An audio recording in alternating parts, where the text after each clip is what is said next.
Al volver del trabajo, abrí la puerta y vi a mi mujer cuidando de nuestro hijo mientras intentaba cocinar.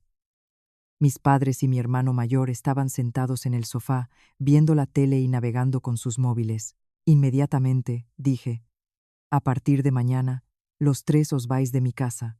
Me llamo Javier García. Este año cumplo 38. Soy jefe de proyecto en una constructora.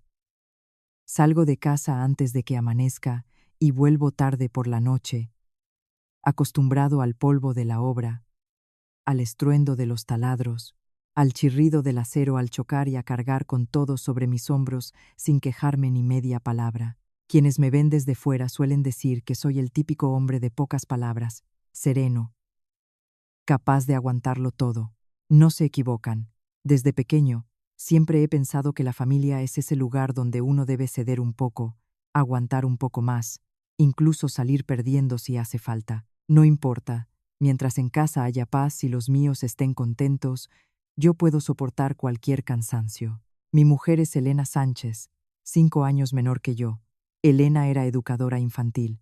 Es de naturaleza buena, dulce, y siempre habla en un tono tan bajo que parece que tiene miedo de molestar a los demás. Desde que nació nuestro hijo, dejó el trabajo para cuidarlo en casa. Mi hijo, Leo, acaba de cumplir 8 meses y está en esa fase en la que no para de llorar. Duerme mal por las noches y durante el día no se despega de su madre ni un segundo. Si soy sincero, muchas veces, al ver a mi mujer con el pelo revuelto y unas ojeras profundas por no dormir, se me encogía el corazón. Le propuse varias veces contratar a alguien para que le echara una mano o llevar al niño unos días con sus padres para que ella pudiera descansar. Pero Elena siempre sonreía y decía: todavía puedo, cariño. Además, cada euro que ahorremos, bienvenido sea. La vida ya era bastante ajustada con un solo sueldo para una familia de 3. Pero hace casi 2 meses, mis padres vinieron del pueblo a pasar una temporada en Madrid. Con ellos vino también mi hermano mayor, Marcos, que llevaba unos meses en el paro. El día que mi padre me llamó para decirme que venían, su voz sonaba cansada. Me dijo que en el pueblo se aburría y que, de paso, traía a Marcos para que buscara trabajo en la capital. No fui capaz de negarme. Al fin y al cabo, son mis padres. Y Marcos es mi hermano. Recuerdo perfectamente aquella noche. Después de colgar el teléfono, me volví hacia mi mujer y le dije: Elena, intenta aguantar un tiempo. Yo me encargaré de que todo se solucione. Ella se quedó paralizada un segundo y luego asintió. No preguntó nada más, ni mostró el más mínimo fastidio, pero fue precisamente esa forma de aceptarlo todo en silencio lo que me hizo sentir culpable. Yo sabía mejor que nadie que tener a 3 adultos más en casa no era ninguna tontería. Más comidas que preparar, más ropa que lavar, más cosas que limpiar, por no hablar de que un bebé necesita un espacio tranquilo. Pero aún así, intenté autoconvencerme de que solo serían unas semanas, que éramos familia y que, con un poco de paciencia, todo volvería a su cauce. Qué pena que la vida no fuera tan sencilla como yo pensaba. Desde los primeros días, noté que algo iba muy mal. La casa empezó a desordenarse. Los platos sucios se amontonaban en el fregadero. La ropa usada aparecía tirada sobre las sillas. Y la comida en la mesa a veces se quedaba fría sin que nadie se molestara en calentarla.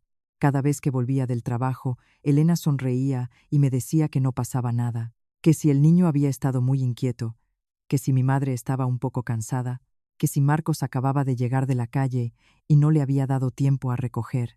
Pero un hombre puede ser lento para muchas cosas, pero es imposible no darse cuenta de que la mujer a la que quiere se está consumiendo día a día. Aún así, seguí aguantando.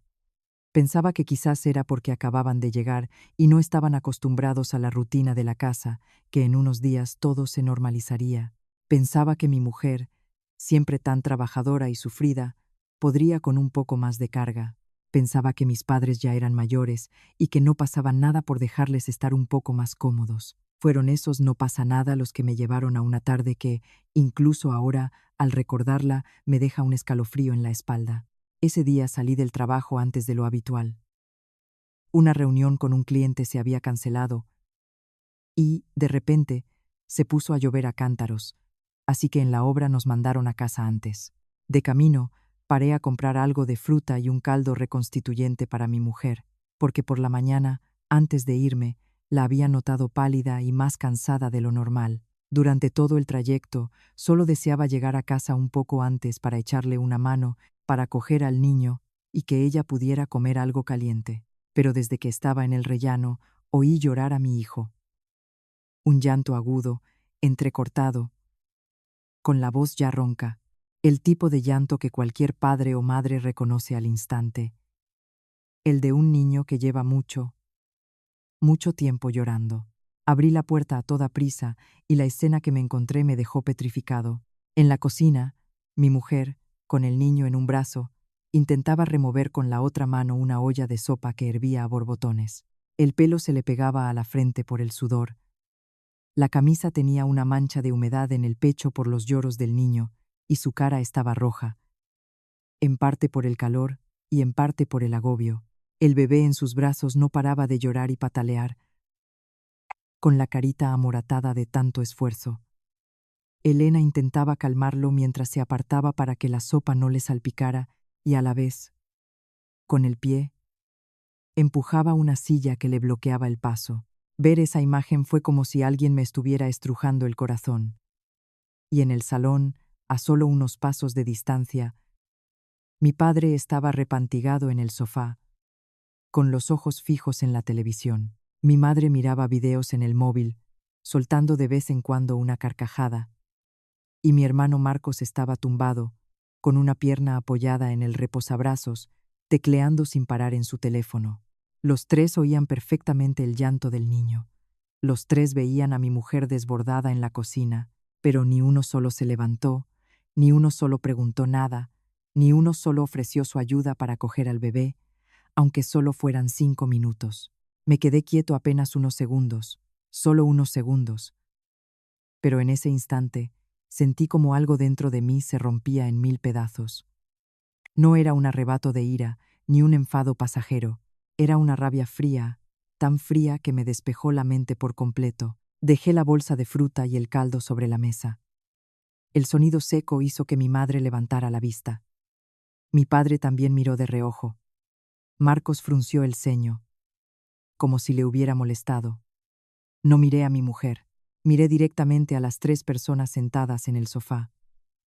Mi voz no era alta, pero cada palabra cayó con una claridad y una dureza implacables. A partir de mañana, los 3 os vais de mi casa.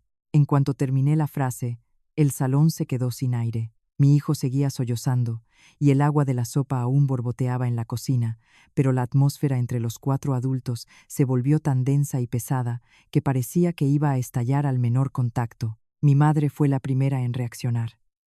Se levantó de un salto del sofá, con los ojos desorbitados, y me señaló con un dedo tembloroso. «¿Qué has dicho? ¿A quién le has dicho que se vaya?» Su voz era chillona y afilada como un cuchillo, muy diferente al tono relajado que tenía mientras miraba el móvil. Yo me quedé en mi sitio, mirándola sin pestañear. No repetí la frase, porque sabía que la había oído perfectamente. Simplemente no podía creer que su hijo, el que siempre cedía, el que siempre callaba, el que siempre decía sí, padre o sí, madre, se atreviera a decir algo así. Marcos, que estaba tumbado, también se incorporó de golpe, esbozó una sonrisa de medio lado, esa sonrisa burlona que yo conocía también desde hacía años. Vaya, vaya. Te casas y te olvidas de tu familia, ¿no? Ganas 4 duros y ya te crees el rey del mambo, ¿eh? Seguía sin responder. No porque tuviera miedo, sino porque en ese momento estaba mirando a mi mujer. Elena seguía clavada en el mismo sitio, con el niño en un brazo y el cucharón en la otra mano, con los ojos enrojecidos pero los labios apretados. Sabía que se avecinaba una tormenta y por eso no se atrevía a decir nada. Cuanto más la miraba así, más se enfriaba mi ira, volviéndose más peligrosa. Mi padre golpeó la mesa con tal fuerza que un vaso de cristal tintineó. Rugió, y cada palabra sonaba como un martillazo. Esta casa existe porque yo te traje al mundo y te crié. ¿Y ahora te atreves a echarme? ¿Acaso tienes alma? En cualquier otro momento, Al oírle decir eso, yo habría bajado el tono, habría intentado explicarme para calmar las cosas. Pero ese día, no sé por qué, me sentía extrañamente tranquilo. Era la calma de alguien que ha aguantado demasiado, ha visto demasiado, y ha llegado al punto en que ya no quiere aguantar más. Crucé el salón y fui directo a la cocina. En cuanto Elena me vio acercarme, susurró: «Cariño, déjalo, ya termino yo. No es nada, de verdad, ese no es nada», fue lo que más me dolió. Claro que era algo. Estaba agotada, tan desbordada, que no sabía ni dónde poner las manos, y aún así seguía diciendo que no era nada, solo por miedo a que yo tuviera un problema con mi propia familia. No le respondí. Simplemente le quité al niño de los brazos con suavidad. El bebé todavía sollozaba en mi hombro, con la cara roja y el cuello empapado en sudor. Le di unas palmaditas en la espalda y, volviéndome hacia Elena, le dije en voz muy baja: «Descansa. Yo me encargo». Solo esas 5 palabras bastaron para que los ojos de mi mujer se llenaran de lágrimas. Se dio la vuelta, seguramente para que nadie la viera, pero mi madre no se perdió el detalle. Se acercó un paso y gritó a mi espalda: «Es la nuera. Hacer esas cosas es su obligación. ¿En qué casa se ha visto que una nuera no se ocupe de la comida y se quede ahí mirando?». Al oír eso, me giré lentamente. No grité. Solo la miré fijamente y dije, marcando cada sílaba: «Nadie tiene derecho a tratar a mi mujer como a una sirvienta». Creo que ni yo mismo esperaba decir una frase así delante de mis padres. Mi madre se quedó paralizada un instante y luego cambió su expresión a una de profundo dolor, como si la ofendida en aquella casa fuera ella. «¿Quién es una sirvienta? Tu padre y yo hemos venido a vivir aquí. ¿Acaso se va a morir por cocinar unas cuantas comidas?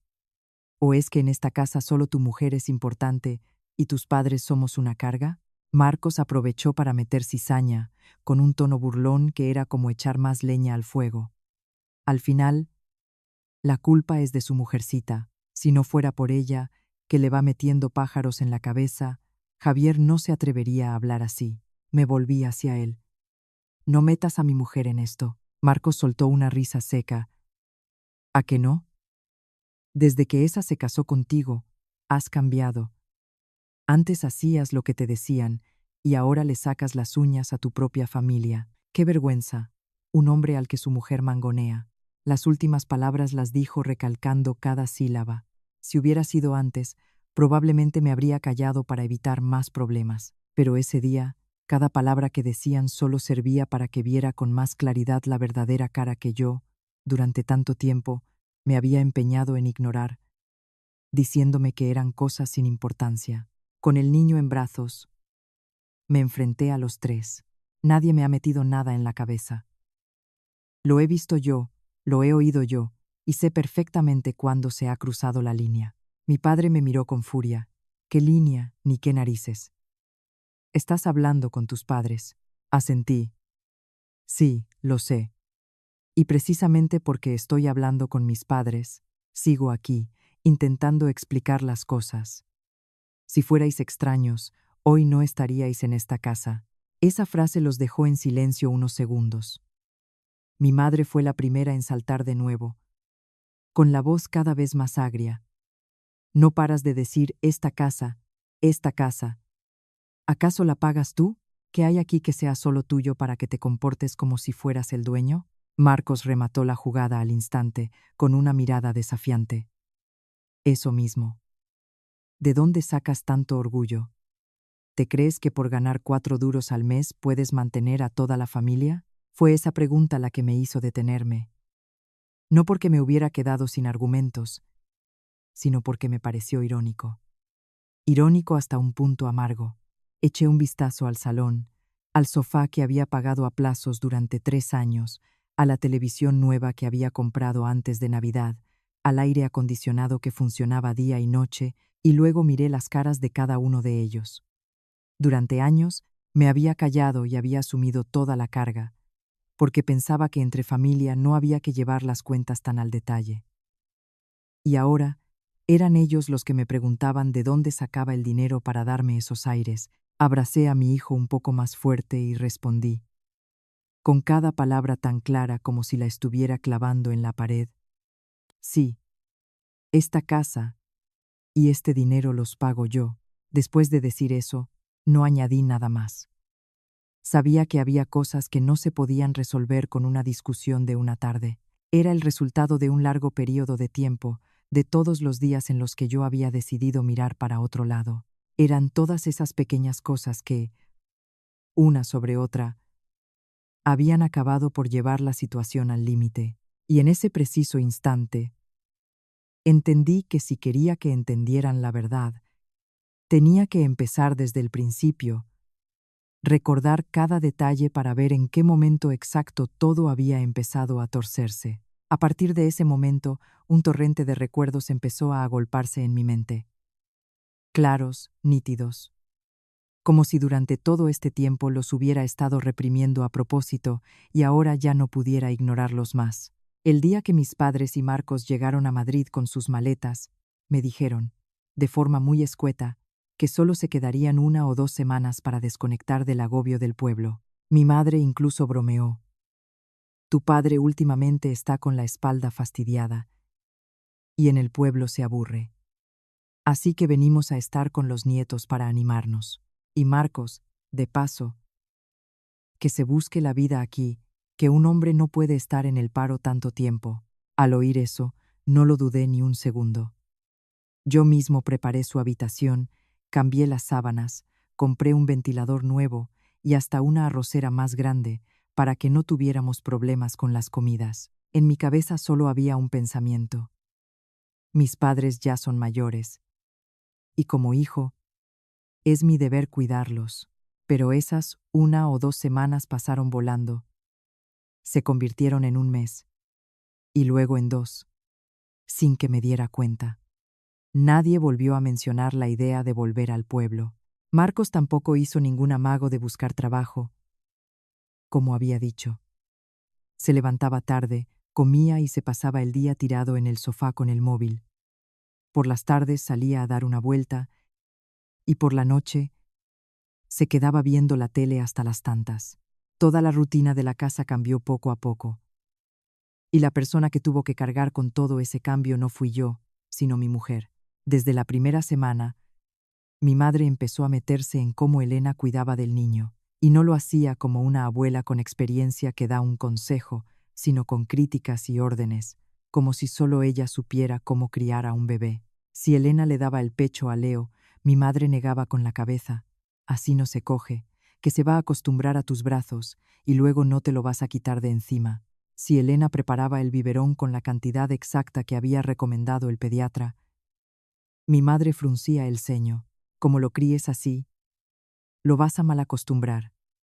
A los niños hay que dejarles llorar un poco para que se curtan. Un día, cuando Leo llevaba apenas 20 minutos durmiendo, mi madre entró en la habitación hablando a gritos y el niño se despertó llorando asustado. Elena solo pudo abrazarlo para calmarlo, mientras mi madre soltaba con total indiferencia. Tanto dormir de día, verás esta noche cómo te la da. Al principio, pensé que era simplemente la forma de criar de antes, que cada generación es un mundo, y que era mejor callarse para mantener la paz. Incluso le dije a Elena, tú escucha a mi madre, pero no te lo tomes a pecho, ya hablaré yo con ella cuando encuentre el momento. Elena asintió, con ese silencio suyo tan característico. Nunca le contestó a mi madre, ni siquiera cuando la acusaban injustamente, solo apretaba los labios y aguantaba, y cuanto más callaba, más se envalentonaba mi madre. Y de mi hermano Marcos, ni hablemos. Él trataba la casa como un hotel con todo incluido, y a mi mujer como la empleada que tenía la obligación de servirle. Todas las mañanas, mientras miraba el móvil, gritaba hacia la cocina. Elena, prepárame un café. Después de comer, dejaba el plato en la mesa, las cáscaras de la fruta al lado del sofá y la ropa sucia tirada en el reposabrazos. Un mediodía, Elena estaba intentando dar de comer a Leo, que no paraba de llorar con la cara roja como un tomate. Mi hermano, mientras tanto, seguía sentado, moviendo la pierna, y preguntó: ¿Está ya la comida? Date prisa, que tengo hambre. Oír esas cosas me molestaba, y mucho, pero cada vez que intentaba decirle algo, aunque fuera con indirectas, él se reía con aire de superioridad, como si fuera una tontería. Venga, hombre, que somos familia. No te pongas así por una cosita de nada. Recuerdo especialmente la vez que Leo tuvo fiebre. Esa noche, el niño ardía.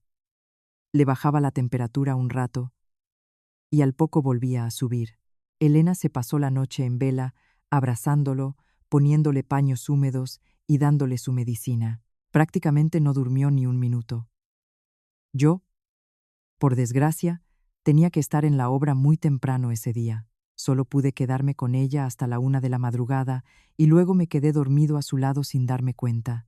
A la mañana siguiente, a las 5 y poco, Elena ya estaba en pie preparando el desayuno, porque mi madre no come nada que no sea casero.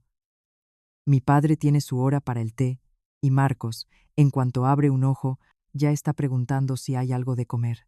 Bajé a la cocina y vi a mi mujer con unas ojeras terribles, las manos le temblaban del cansancio, pero ahí estaba, al lado de la olla. No me dio tiempo ni a sentir pena por ella cuando mi madre salió de su cuarto, miró a su nieto que dormitaba en la hamaca y soltó una frase que me heló la sangre. Con lo fácil que es cuidar de un niño, y ni eso sabes hacer.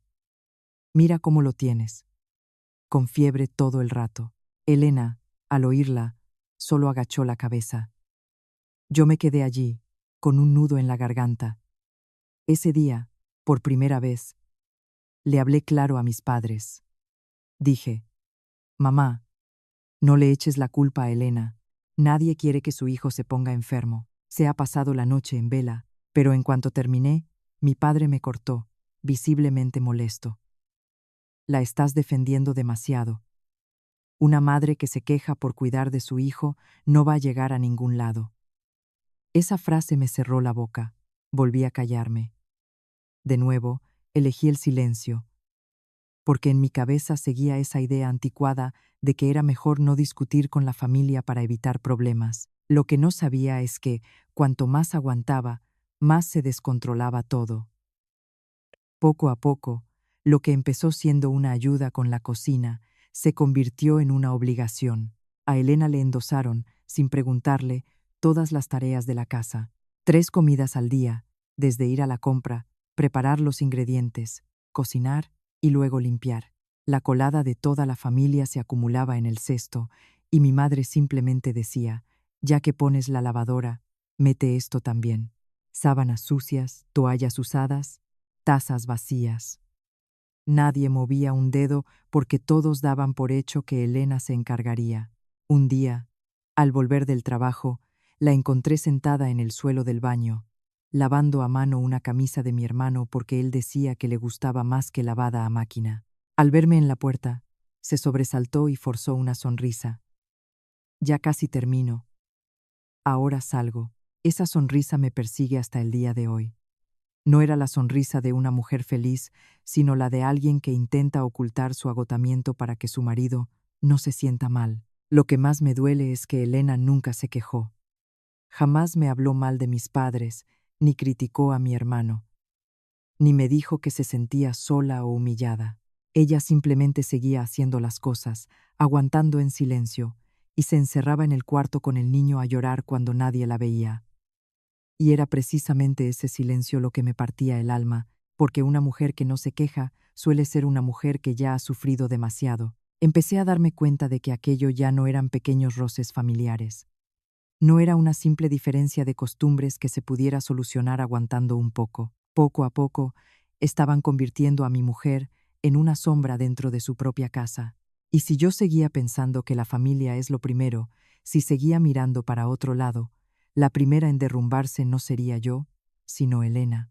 Y tal como me temía, cuando alguien se acostumbra a cargar todo el peso sobre los hombros de otro, en el momento en que se le toca su privilegio, nunca admitirá que está equivocado.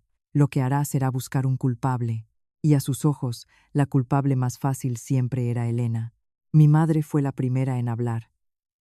Ya no me miraba a mí, sino que se giró bruscamente hacia mi mujer. Sus ojos, llenos de rencor y resentimiento, parecían culpar a Elena de todo el caos que había estallado ese día, como si ella fuera la que movía los hilos en la sombra.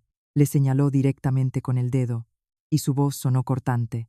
Tú le has metido ideas en la cabeza, ¿verdad? Desde que pusiste un pie en esta casa, no ha habido un solo día de paz. Ya sabía yo que esa cara de mosquita muerta no era de fiar. Elena se quedó pálida. Negaba con la cabeza una y otra vez, mientras sus manos estrujaban el borde de su ropa hasta arrugarlo. Yo no he sido, no le he dicho nada a Javier. Su voz era tan débil que daba pena. El niño en mis brazos, como si sintiera la tensión, empezó a hacer pucheros de nuevo. Elena intentó acercarse para cogerlo, pero la mirada de mi madre la clavó en el sitio. Vi claramente cómo le temblaban los hombros. Era el temblor de alguien que ha aguantado tanto que ya no tiene ni la confianza para defenderse. Marcos, sentado a su lado, aprovechó la oportunidad al instante. Soltó una risa seca, cruzó las piernas y adoptó una pose como si lo supiera todo. Sigue defendiéndola, Javier. Este tipo de mujeres no son tan simples como parecen. Por fuera se hacen las buenas y las sufridas, pero por dentro son unas calculadoras. Si no te lo dice directamente, se pone a llorar. Se hace la víctima para que tú salgas a morder a tu propia familia. Mientras hablaba, miraba a Elena de reojo, con un desprecio evidente, como si estuviera convencido de que una mujer callada es, por definición, una actriz. No esperé a que terminara. ¿Has acabado ya? Mi pregunta, corta y directa, cortó su discurso y silenció el salón durante unos segundos. Nunca le había hablado a Marcos con ese tono. Por mucho que me molestara, siempre había mantenido las formas, pensando que entre hermanos no había que tensar demasiado la cuerda. Pero ese día, al ver cómo se unía a mi madre para acorralar a mi mujer, no pude contenerme más. Marcos se quedó desconcertado un momento y luego sonrió con desdén. ¿Qué pasa? ¿Te molesta la verdad? Conozco de sobra a la gente como ella. Las mujeres, cuanto más calladas, más peligrosas. Le miré fijamente. No juzgues a los demás por tu propia condición. Cómo vivas tu vida es asunto tuyo, pero a mi mujer no la vas a insultar. Quizás fue mi defensa tan rotunda de Elena lo que hirió su orgullo familiar, porque a partir de ahí todo estalló. Mi padre, que hasta entonces había permanecido en silencio, se apoyó en la mesa para levantarse. Su cara estaba roja de ira y la mandíbula tensa. Me señaló directamente, y su voz sonó tan enfadada como fría.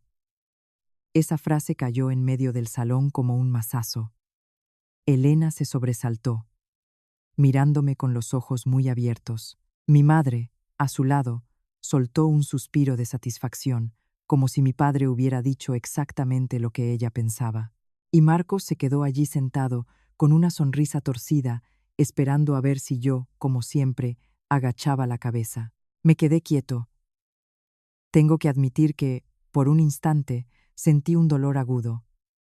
Nadie puede oír "no vuelvas a considerarme tu padre" sin que le duela. Al fin y al cabo, el hombre que tenía delante era la persona a la que había llamado padre durante toda mi vida. Pero ese dolor fue fugaz, porque inmediatamente después vi a Elena, de pie junto a la cocina, con los ojos enrojecidos y las manos tan apretadas que los nudillos se le habían puesto blancos, y entendí que si ese día yo daba un paso atrás, a partir de mañana ella no tendría ningún lugar en esta casa. Miré a mi padre a los ojos, por primera vez en mi vida sin desviar la mirada. No estoy eligiendo a nadie, dije despacio, con claridad. Solo estoy eligiendo entre lo que está bien y lo que está mal. Se quedaron de piedra. Probablemente esperaban que me ablandara, que pidiera perdón, que intentara mediar para mantener la paz. Pero no lo hice. Ya había aguantado suficiente. Y toda mi paciencia de los últimos meses no había servido para conseguir ni un ápice de justicia para mi mujer. Me giré y señalé a Elena. Mi voz no era alta, pero sonó tan firme que hasta yo mismo me sorprendí. Ella no es una criada. La palabra criada hizo que mi madre frunciera el ceño al instante. Elena se quedó paralizada. Sé que no le gustan las palabras duras, pero a veces hay que llamar a las cosas por su nombre para que la gente se digne a ver la realidad. Una mujer que cuida de un bebé, prepara 3 comidas al día, limpia, lava la ropa y, encima, aguanta que la critiquen por cada cosa que hace. ¿En qué se diferencia de una empleada sin sueldo? Luego me volví hacia mi madre. Y tampoco es la persona con la que tienes que desahogar tu frustración. Mi madre abrió la boca, como si no pudiera creer que me atreviera a hablarle así. Balbuceó un momento antes de poder articular palabra. ¿Tú, te atreves a hablarle así a tu madre? No desvié la mirada. No te estoy faltando al respeto, solo estoy diciendo la verdad. Desde que llegaste, cada vez que algo te molesta, lo pagas con Elena. Ya estoy harto, pero he aguantado. Pensaba que, como adulta, sabrías ponerte un límite, pero no lo has hecho. Cuando terminé la última frase, la habitación se sumió en un silencio tenso. Ni siquiera Marcos se atrevió a decir nada. Quizás no esperaban que me atreviera a levantar el telón que todos habían estado usando para tapar la verdad. Mi madre se quedó allí, respirando con dificultad, con la cara pasando del rojo al pálido. Mi padre apretaba los puños, y Elena seguía inmóvil, como si no pudiera creer que el que estaba diciendo todo aquello fuera yo. Con el niño en brazos, sentía los latidos de mi propio corazón, pero mi mente estaba extrañamente despejada. Sabía que esto era solo el principio. Una vez que se llega a este punto, no hay vuelta atrás. Pero al ver a mi mujer, con esa mirada asustada y los ojos llenos de lágrimas, no sentí miedo. Solo tuve una cosa clara. Si en ese momento seguía callado, no merecía ser su marido. No merecía ser su marido si, llegado este punto, seguía guardando silencio. Quizás porque había estado callado durante tanto tiempo, ese día, cuando por fin me planté, toda mi familia me miró como a un extraño. Con cuidado, dejé a mi hijo en la cuna que teníamos junto al salón. El pobre estaba agotado de tanto llorar, así que se quedó quieto, sollozando suavemente. Le tapé con una mantita y me levanté. Ya no quería seguir discutiendo. Hay peleas en las que, cuanto más se habla, más excusas se dan para herir al otro. Lo que yo necesitaba era establecer un límite claro, y esta vez, tenía que ser yo quien lo marcara. Miré a cada uno de ellos, a mis padres y a mi hermano, y dije, con una claridad meridiana, os doy 2 días para que os vayáis. En cuanto terminé, mi madre se llevó la mano al pecho y retrocedió un paso, como si la hubieran empujado, pero rápidamente recurrió a su táctica de siempre, la que usaba cada vez que quería darle la vuelta a la tortilla. Se dejó caer en el sofá, se llevó la mano a la frente y empezó a lamentarse con voz quejumbrosa. Dios mío, que alguien me oiga. He criado a un hijo para que ahora me eche a la calle. ¿Hay alguien en el mundo con un hijo tan desagradecido como este? ¡Ay, Dios mío, Dios mío! Mientras hablaba, se golpeaba los muslos. Las lágrimas, no sé si reales o fingidas, empezaron a caerle por las mejillas. Si hubiera sido antes, solo con verla llorar así, me habría ablandado. Pero ese día no. Solo sentí un profundo cansancio, un cansancio tan grande que ya no me quedaban fuerzas para sentir pena por ese tipo de teatro. Marcos, al ver a mi madre montar el numerito, golpeó la mesa con rabia. El vaso de agua que había cerca saltó, derramando parte de su contenido. Me señaló con el dedo y siseó. Muy bien, me iré. Tratas esta posilga como si fuera un palacio, pero no te arrepientas. A partir de ahora, no vuelvas a llamarme hermano. Le miré, sintiendo un vacío helado por dentro. Esa amenaza, quizás, podría haber intimidado a un extraño, pero para mí, en ese momento, solo confirmaba una cosa. Solo estaba resentido porque le habían tocado el chollo. Mi padre no montó el mismo escándalo que mi madre, ni gritó como mi hermano. Se quedó allí de pie, con el rostro sombrío, mirándome como si yo fuera alguien con quien ya no valía la pena hablar. Y esa frialdad era incluso peor que un grito. Soltó una frase, en voz baja pero cortante. A partir de ahora, es como si no tuviera este hijo. Al oírlo, sentí una punzada en el pecho, pero no tan intensa como al principio. Quizás porque, durante toda esa tarde, sus palabras me habían empujado a un lugar en el que, de tanto dolor, uno se vuelve insensible. En ese momento, Elena se acercó y con la mano temblorosa me agarró de la manga. Su voz, entrecortada, era casi un susurro que solo yo podía oír. Cariño, para allá. Yo puedo aguantarlo. Solo esas 5 palabras bastaron para que se me hiciera un nudo en la garganta. Qué mujer tan extraña. La habían explotado hasta el agotamiento, la habían culpado injustamente, la habían acorralado, y aún así, en ese momento, su primera preocupación era que yo me sintiera mal. Cuanto más lo pensaba, más me dolía. Un dolor sordo, pero que quemaba por dentro como brasas. Me giré para mirarla. Elena levantó la vista, con los ojos enrojecidos y los labios temblorosos. Sabía que tenía miedo, miedo de que mi familia se rompiera, miedo de que me tacharan de mal hijo, miedo de que, después de ese día, nada volviera a ser como antes. Pero lo que más me dolía era que, en medio de todo ese miedo, ella siempre se ponía en último lugar. La miré directamente a los ojos y por primera vez le hablé con una firmeza que ni yo mismo reconocía. Pero yo no puedo aguantarlo. Elena se quedó de piedra. Quizás no esperaba que yo dijera algo así delante de todos. Con suavidad, puse mi mano en su hombro y la atraje hacia mí, como una forma de decirle a todos en esa casa que, a partir de ese momento, no permitiría que nadie más la pisoteara.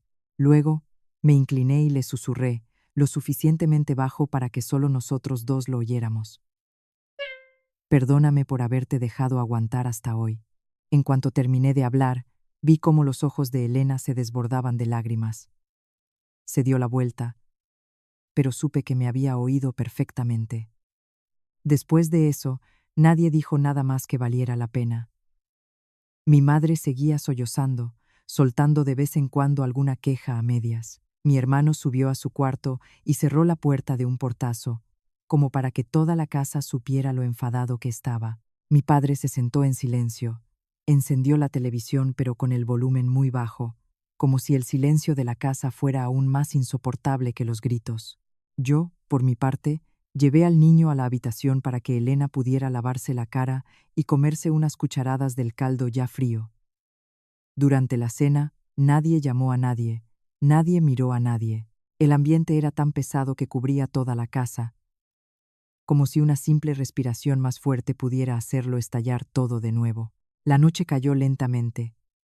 Me quedé un rato tumbado junto a mi hijo, y luego salí al salón a por un vaso de agua. Mis padres ya estaban en su cuarto, y la puerta de la habitación de mi hermano también estaba cerrada. La casa estaba en un silencio sepulcral, pero no era un silencio de paz, sino el silencio que precede a una tormenta que aún no ha pasado. Volví a la habitación y vi que Elena se había quedado dormida abrazando al niño, agotada. Su rostro, bajo la luz tenue de la lámpara de noche, parecía mucho más demacrado que hacía unos meses. La observé durante un buen rato, sintiendo una mezcla de ternura y remordimiento. No sé por qué, pero en ese momento cogí el móvil y abrí la aplicación del banco. Quizás porque las palabras de mi hermano de esa tarde todavía resonaban en mi cabeza. Quizás porque, por primera vez, quería enfrentarme a la realidad de esa casa, incluido el dinero. Algo que durante años había pensado que no debía contarse entre familia. Empecé a revisar las transacciones. Al principio, solo era para distraerme, pero a medida que bajaba, mis ojos se detenían cada vez más tiempo. Había varias transferencias en fechas muy extrañas. Al principio pensé que era yo, que no me acordaba bien, porque las cantidades, por separado, no eran enormes. Pero cuando seguí bajando y revisé el mes anterior, el corazón me empezó a latir con fuerza. No era una, ni dos. Había múltiples retiradas de dinero, repartidas a lo largo de los últimos 2 meses. El problema es que yo no recordaba en absoluto haber hecho esas transferencias ni haber gastado ese dinero. Me incorporé, mirando fijamente la pantalla, mientras un escalofrío me recorría la espalda. Si solo se tratara de la convivencia, de las órdenes, de cómo habían tratado a mi mujer, ya sería bastante malo, pero en ese momento, una idea diferente empezó a formarse en mi cabeza. Una idea cada vez más clara, más nítida, que hizo que mi mirada cambiara por completo. Resulta que, quizás, todo lo que estaba pasando en esta casa no se limitaba a eso. Resulta que, quizás, todo lo que estaba pasando en esta casa no se limitaba a eso. Me quedé sentado en el borde de la cama, con el móvil aún encendido en la mano, y los ojos clavados en la pantalla como si temiera que, al pestañear, las cifras desaparecieran. A mi lado, Elena y mi hijo dormían profundamente, agotados. La escena, que en cualquier otro momento me habría transmitido paz, esa noche solo conseguía helarme aún más. Porque en esa pequeña y silenciosa habitación acababa de darme cuenta de algo que, si no lo hubiera visto con mis propios ojos, jamás me habría atrevido a creer. Abrí de nuevo la aplicación del banco y repasé, muy despacio, cada una de las transacciones de los últimos 2 meses. Al principio, intenté convencerme de que era yo, que con tanto trabajo en la cabeza se me habrían olvidado algunos gastos. Pero cuanto más bajaba, más se me encogía el corazón. No eran 1 o 2 gastos pequeños, eran 7 transferencias, cada una de ellas de entre varios cientos y hasta un par de miles de euros. En total, la suma rozaba los 8.000 euros. Lo que me dejó helado fue que los destinatarios eran cuentas completamente desconocidas. No eran amigos, ni socios, ni nadie de la familia. Repasé las fechas y las horas de cada transacción, y en ese momento, el corazón se me disparó. Todas las transferencias se habían hecho en momentos en los que yo no tenía el móvil en la mano. Un día fue por la mañana, mientras estaba en la obra revisando el progreso. Otro, en mitad de una reunión con un cliente. Otro, mientras me duchaba rápidamente en casa antes de salir a firmar un contrato. Mi móvil solía estar sobre la mesa o en la mesilla de noche. Tanta coincidencia no podía ser casualidad. Parecía como si alguien hubiera estado vigilando cuidadosamente cada momento en el que yo bajaba la guardia.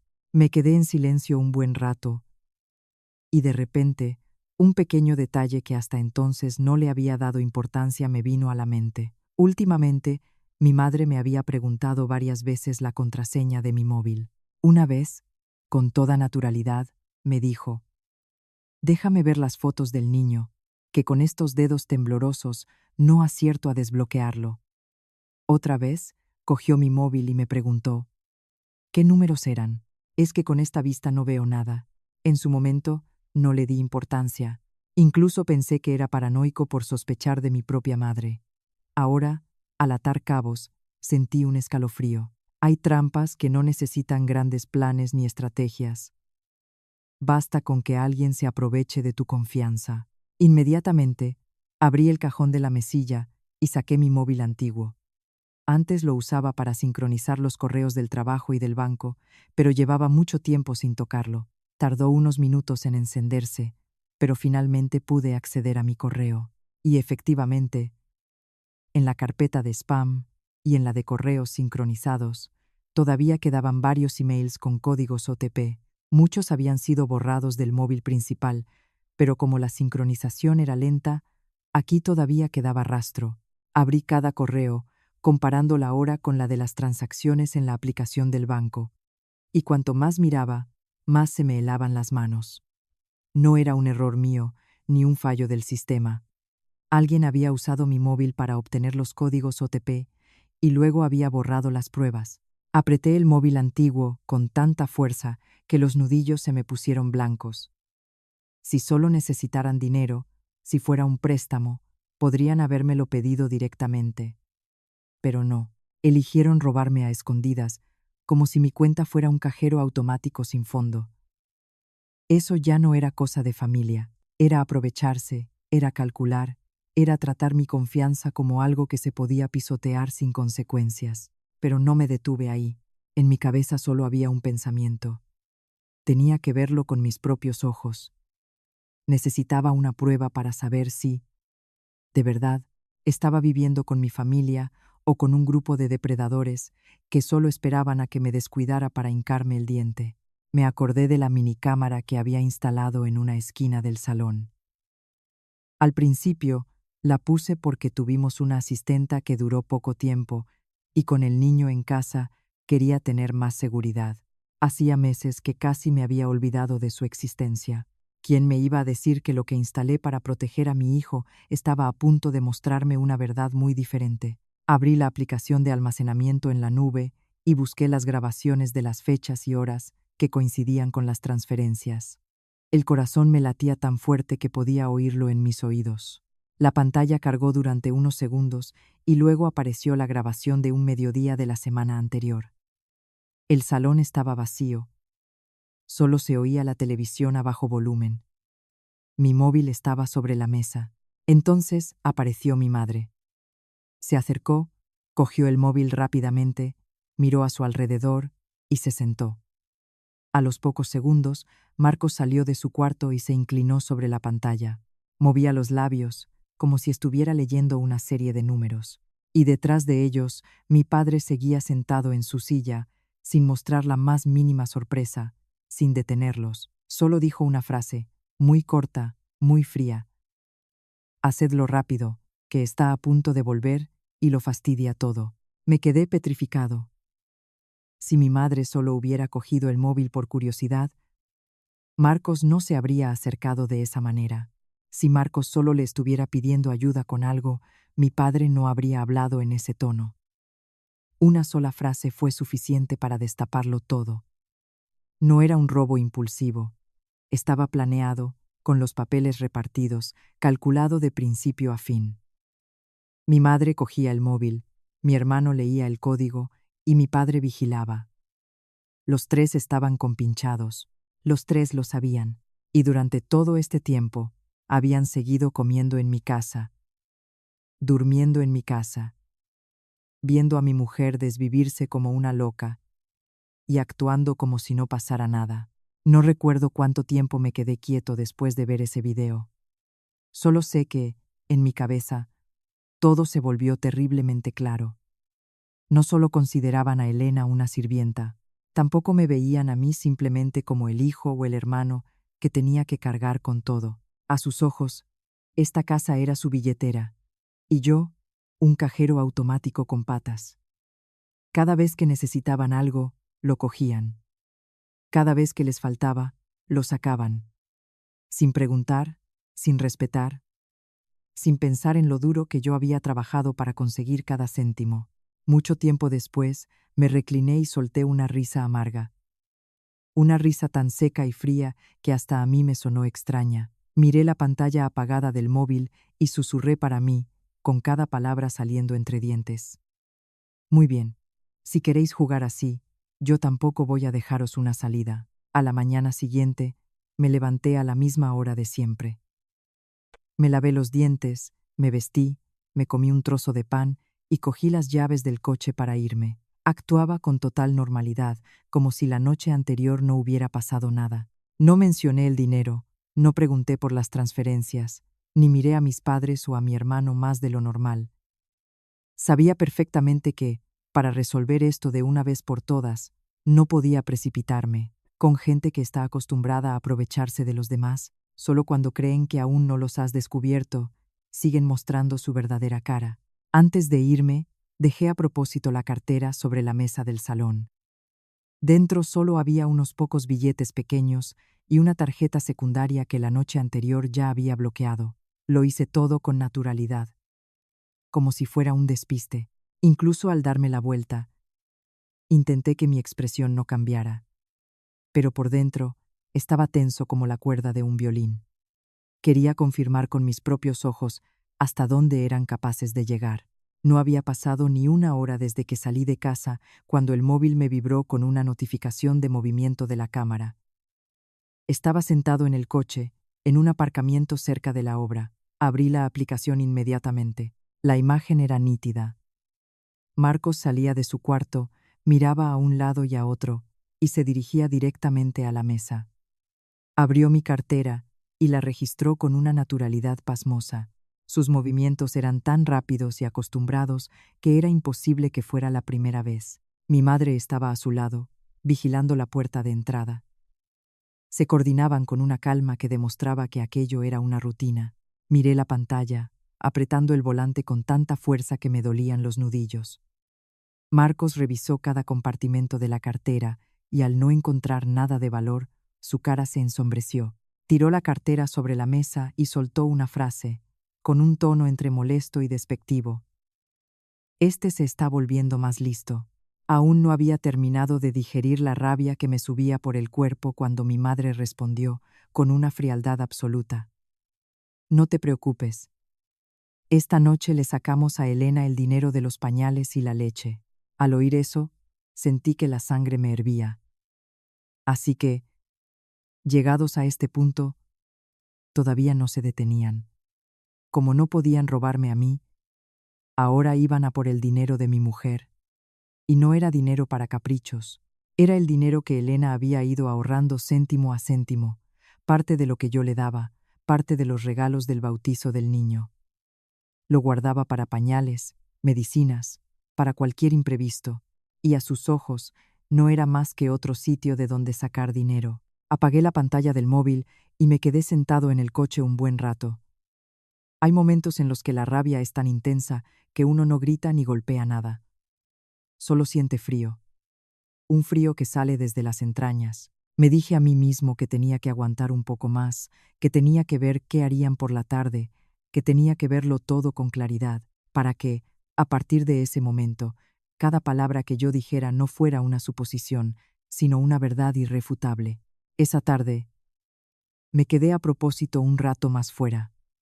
No porque no me importaran mi mujer y mi hijo, sino porque sabía que si volvía demasiado pronto, volverían a callarse, a fingir que eran una familia normal. Sentado en el coche, abrí la cámara para ver en tiempo real. En la pantalla, Elena paseaba por el salón con el niño en brazos. Leo estaba muy inquieto, seguramente por el calor y porque no había dormido bien, y no paraba de llorar y sobresaltarse. La cara de mi mujer estaba demacrada, el pelo recogido de cualquier manera ya se le había soltado, y con una mano acunaba al niño mientras con la otra intentaba calmarlo. De vez en cuando se agachaba para recoger un pañuelo o el biberón. Solo con verla, sentí un nudo en la garganta. Justo en ese momento, mi madre salió de su cuarto. Llevaba una factura en la mano. Se acercó a Elena y con una voz no muy alta pero sí muy tajante, le dijo: «Dame 1.500 euros. Tu padre tiene que pagar unas medicinas, y en el hospital ya nos están metiendo prisa». Elena, que estaba acunando al niño, se detuvo.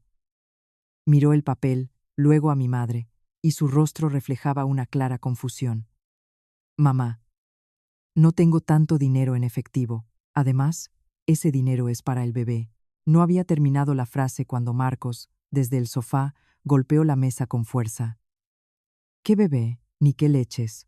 ¿No te parece suficiente con que te estemos manteniendo en esta casa desde hace meses?» Su voz era prepotente y agresiva, como si la que estuviera en deuda fuera mi mujer y no al revés. Elena abrazó al niño con más fuerza e intentó mantener la voz baja. «No quería decir eso. Pero ese dinero es por si el niño se pone enfermo». Mi madre la interrumpió al instante, con una voz chillona que resultaba insoportable. Una mujer que guarda dinero a escondidas es una mujer que no respeta a su marido. Te crees que por haber parido un hijo ya eres la reina de la casa, ¿no? ¿Quién paga la comida, la luz, el agua en esta casa? Y cuando se te pide un poco de ayuda, pones esa cara larga.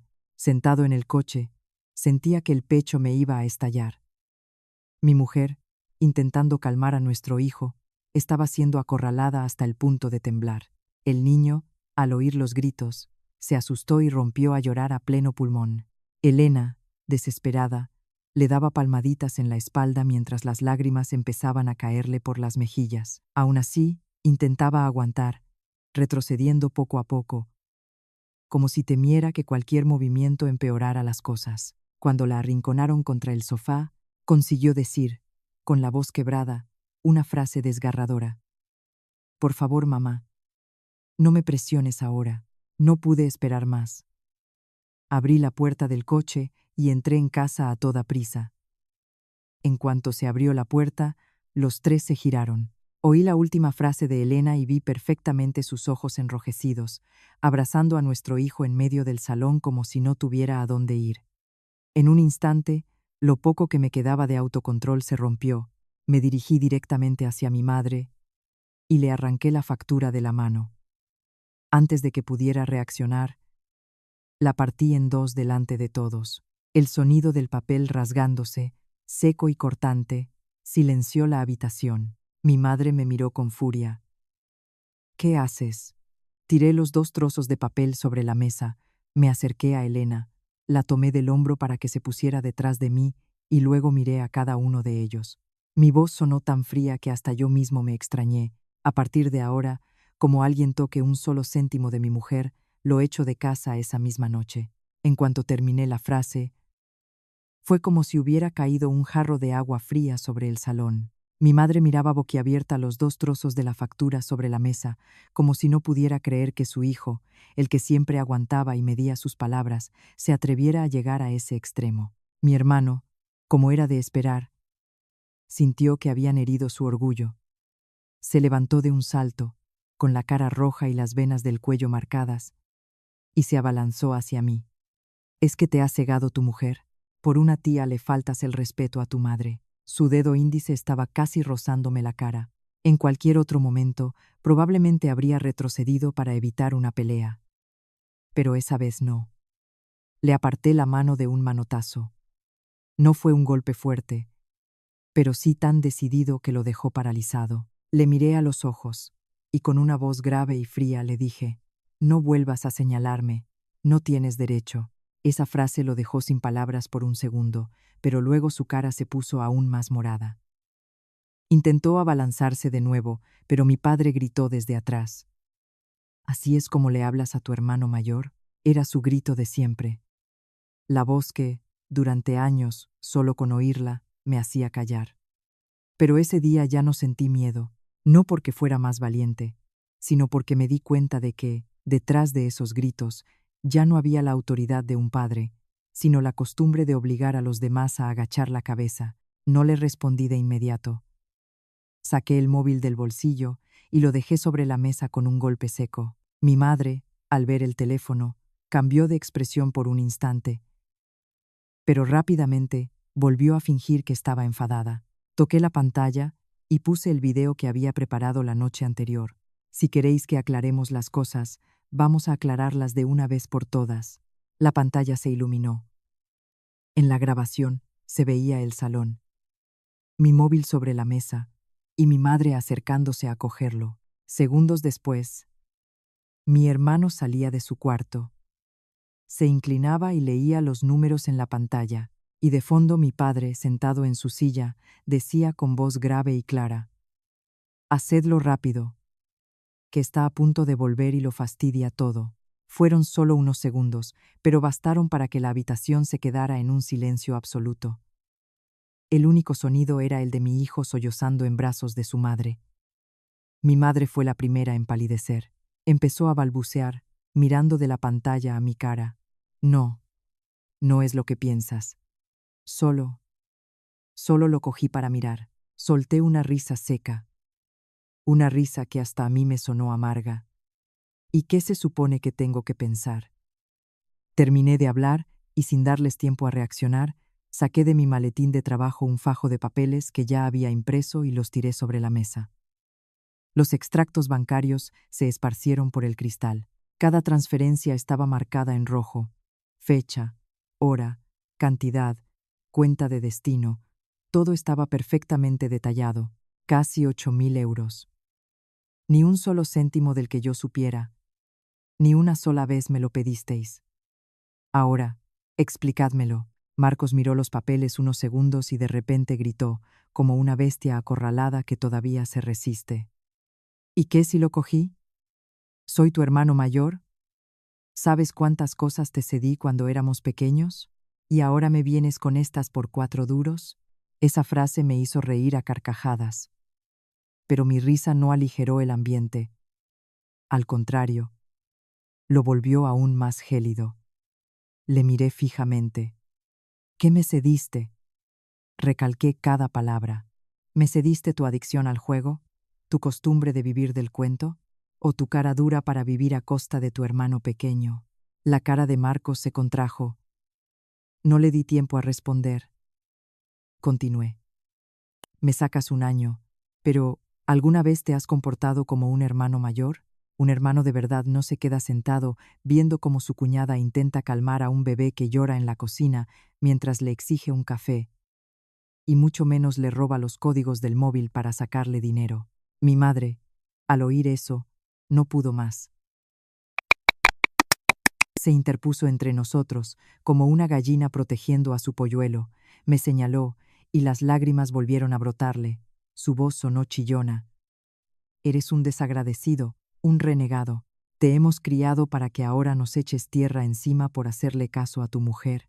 De nuevo, la usaba como escudo, como si con solo mencionarla, toda la culpa de la familia desapareciera. Me giré bruscamente hacia mi mujer. Elena estaba de pie en un rincón, abrazando al niño, con los ojos enrojecidos y las mejillas mojadas. No había dicho una sola palabra. Seguía con ese silencio suyo, esa paciencia que la ahogaba. Señalé hacia ella, no para culparla, sino para que todos la vieran. Ella no me ha metido ninguna idea en la cabeza. Los que me habéis hecho cambiar habéis sido vosotros y vuestra forma de tratarla. Mi madre intentó replicar, pero la corté. Esta vez, mi voz no era alta, pero sí tan clara como si estuviera clavando cada palabra en la mesa. Aguanté porque pensaba que éramos una familia. Miré para otro lado porque creí que los roces se podían arreglar. Pero desde el momento en que me robasteis mi dinero y luego intentasteis quitarle a mi mujer hasta el dinero de la leche de mi hijo, entre nosotros ya no hay una familia. Hice una pausa, mirándolos a cada uno. Desde ese momento, solo hay una relación. La de la víctima y los que se aprovechan de ella. Nadie pudo decir nada más. Mi padre se quedó de pie junto a la silla, con los labios apretados. Mi madre respiraba con dificultad, con los ojos muy abiertos, pero ya sin esa actitud desafiante. Y mi hermano, el que hacía un momento gritaba que era mi hermano mayor, ahora solo podía apretar los dientes y mirarme, como si no pudiera creer que todo hubiera salido a la luz de una forma tan cruda. La casa se sumió en un silencio pesado como una losa. Supe que, a partir de ese instante, todo había cambiado para siempre. A partir de ese instante, el ambiente en la casa cambió por completo. Mi madre ya no gritaba, ni insultaba, ni golpeaba la mesa. Se quedó en silencio, con el rostro plomizo, y de vez en cuando me lanzaba una mirada fugaz antes de apartar la vista. Mi hermano tampoco se levantaba a discutir. Se encerró en su cuarto y apenas asomó la cabeza. Y mi padre se quedó sentado en el sofá, con la televisión apagada, fumando un cigarrillo tras otro. El salón se llenó de un denso olor a humo. Cualquiera que lo viera desde fuera podría pensar que la tormenta había amainado. Pero solo alguien que estuviera dentro, como yo, podía entender que ese silencio era lo más aterrador de todo. No era el silencio del arrepentimiento, sino el de quien está planeando su siguiente movimiento. Después de meses viviendo juntos, lo sabía de sobra. Alguien como mi hermano nunca se detiene por vergüenza, y mis padres no eran de los que recapacitan con unas cuantas verdades. Cuanto más silencio había, más sentía que algo se estaba gestando, como el bochorno que precede a una tormenta. Cuanto más calma, más agobiante. Esa noche, intenté actuar con normalidad. Cogí al niño para que Elena pudiera cenar, lo acuné hasta que se durmió, y me senté un rato en la habitación con ellos. Cuando Elena terminó de dormir al niño, se sentó en el borde de la cama, todavía agarrando el edredón, como si no hubiera superado el temblor. Me miró durante un buen rato antes de hablar, con una voz tan baja que supe de inmediato que estaba preocupada. Javier, ¿y si nos vamos a vivir a otro sitio? Tengo la sensación de que no se van a detener. Su pregunta me hizo detenerme. No porque me sorprendiera, sino porque yo estaba pensando exactamente lo mismo. El silencio repentino de mi familia no me tranquilizaba en absoluto. Al contrario, Me hacía temer lo peor, pero al ver la cara de angustia de mi mujer, al ver cómo me lo decía con miedo de ponerme en un aprieto, intenté mantener la calma. Tú cierra bien la puerta de la habitación. Yo dormiré en el sofá esta noche. Así, si pasa algo, me entero. Elena levantó la vista de inmediato. No te quedes solo fuera. Tengo miedo. Le puse la mano en el hombro y le di un suave apretón. No te preocupes. Estaré justo ahí fuera. Cualquier cosa, estoy aquí. La verdad es que, en ese momento, no tenía ninguna intención de dormir. Solo quería saber qué se escondía detrás de ese silencio. Salí al salón, me eché una manta por encima y fingí que me tumbaba en el sofá. Las luces de la casa se fueron apagando. Poco después, todo quedó en una calma densa, solo rota por el zumbido del ventilador y el sonido ocasional de mi hijo moviéndose en la habitación. Me quedé quieto, con los ojos entrecerrados y los oídos alerta. Cerca de la medianoche, justo cuando pensaba que no iban a decir nada, oí un ruido muy leve en la cocina, el sonido de unas zapatillas arrastrándose por el suelo, y luego el de una silla al moverse. Esperé unos segundos para asegurarme de que no me lo había imaginado, y me levanté con cuidado.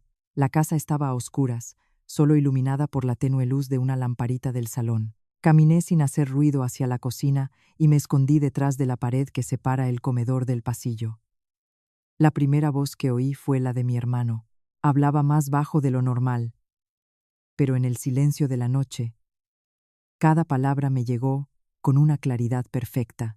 Si no podemos sacarles dinero, vendemos el terreno del pueblo que está a nombre de padre. Ahora que Javier está más blando, lo presionamos para que firme como avalista y listo. Me quedé helado. Justo después, oí la voz de mi madre. Hablaba bajo, pero su tono era afilado como un cuchillo. Pero la deuda es muy grande. ¿Y si se entera de que le debes dinero a unos matones? Solo esa frase bastó para que un escalofrío me recorriera de la nuca a la espalda. Resulta que los casi 8.000 euros que habían sacado de mi cuenta no eran para gastos sin importancia, eran solo la punta del iceberg. Debajo había un agujero mucho más profundo. Mi hermano tenía deudas. Y no con amigos o con el banco. Le debía dinero a prestamistas. Oí a mi hermano apretar los dientes y su voz sonó entre frustrada y aterrada. ¿Y qué hago ahora? Iba a usar su dinero para ir pagando poco a poco, pero el idiota se ha dado cuenta antes de tiempo. Me están presionando cada día. Mamá, si no consigo el dinero, te juro que me parten las piernas. Mi madre inspiró con fuerza. Casi podía imaginar su cara en la oscuridad. Ya no era la de una madre cegada por el amor, sino la de una mujer aterrorizada de que le hicieran daño a su hijo, de que los vecinos se enteraran, de perder el respeto de la gente. Pero en todos esos miedos no había ni un ápice de preocupación por mí, o por el peligro que corríamos mi mujer y mi hijo. Entonces oí la voz de mi padre, lenta, grave y tan fría que se me erizó la piel. Es su hermano. Tiene que salvarlo. En el peor de los casos, obligamos a la Elena a que nos dé las escrituras de la casa para hipotecarla. Son jóvenes. Ya se recuperarán. Me quedé petrificado detrás de la pared. Esta casa es el mayor patrimonio de mi vida. Es el dinero que he ahorrado céntimo a céntimo durante años de trabajo. Son las obras en las que he comido polvo, me he empapado bajo la lluvia y he pasado noches en vela. Son las noches en que Elena me esperaba con el niño, las veces que hemos renunciado a caprichos para ahorrar. Compré esta casa no para presumir, sino para que mi mujer y mi hijo tuvieran un hogar estable, para no tener que mudarnos cada 2 por 3, para no tener que salir corriendo en mitad de la noche porque el casero sube el alquiler. Y para mi padre, no era más que un objeto que podía intercambiarse para saldar la deuda de su hijo mayor.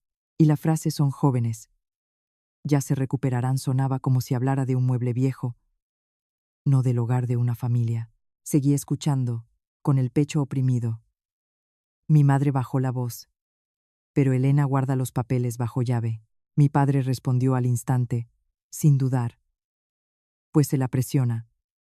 Si no cede por las buenas, será por las malas. Lo importante es salvar a Marcos. Si no cede por las buenas, será por las malas. Esas palabras fueron como un puñal en mi mente. Resulta que el silencio de esa noche no era porque se hubieran dado cuenta de su error, sino porque estaban planeando cómo acorralarme aún más. No escuché más. Temí que, si me quedaba un minuto más, no podría contenerme y entraría allí mismo. Volví en silencio al sofá. Me tumbé como antes, pero el corazón me latía tan deprisa que dolía. Miré el techo oscuro, apretando los puños bajo la manta hasta que los nudillos me dolieron. Por primera vez en mi vida, entendí una verdad cruel.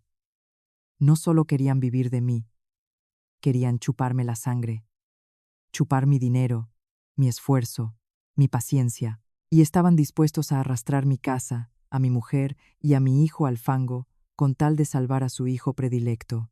Me quedé así hasta casi el amanecer, sin poder dormir ni un minuto. Y en esa noche larga y oscura, entendí una cosa muy clara.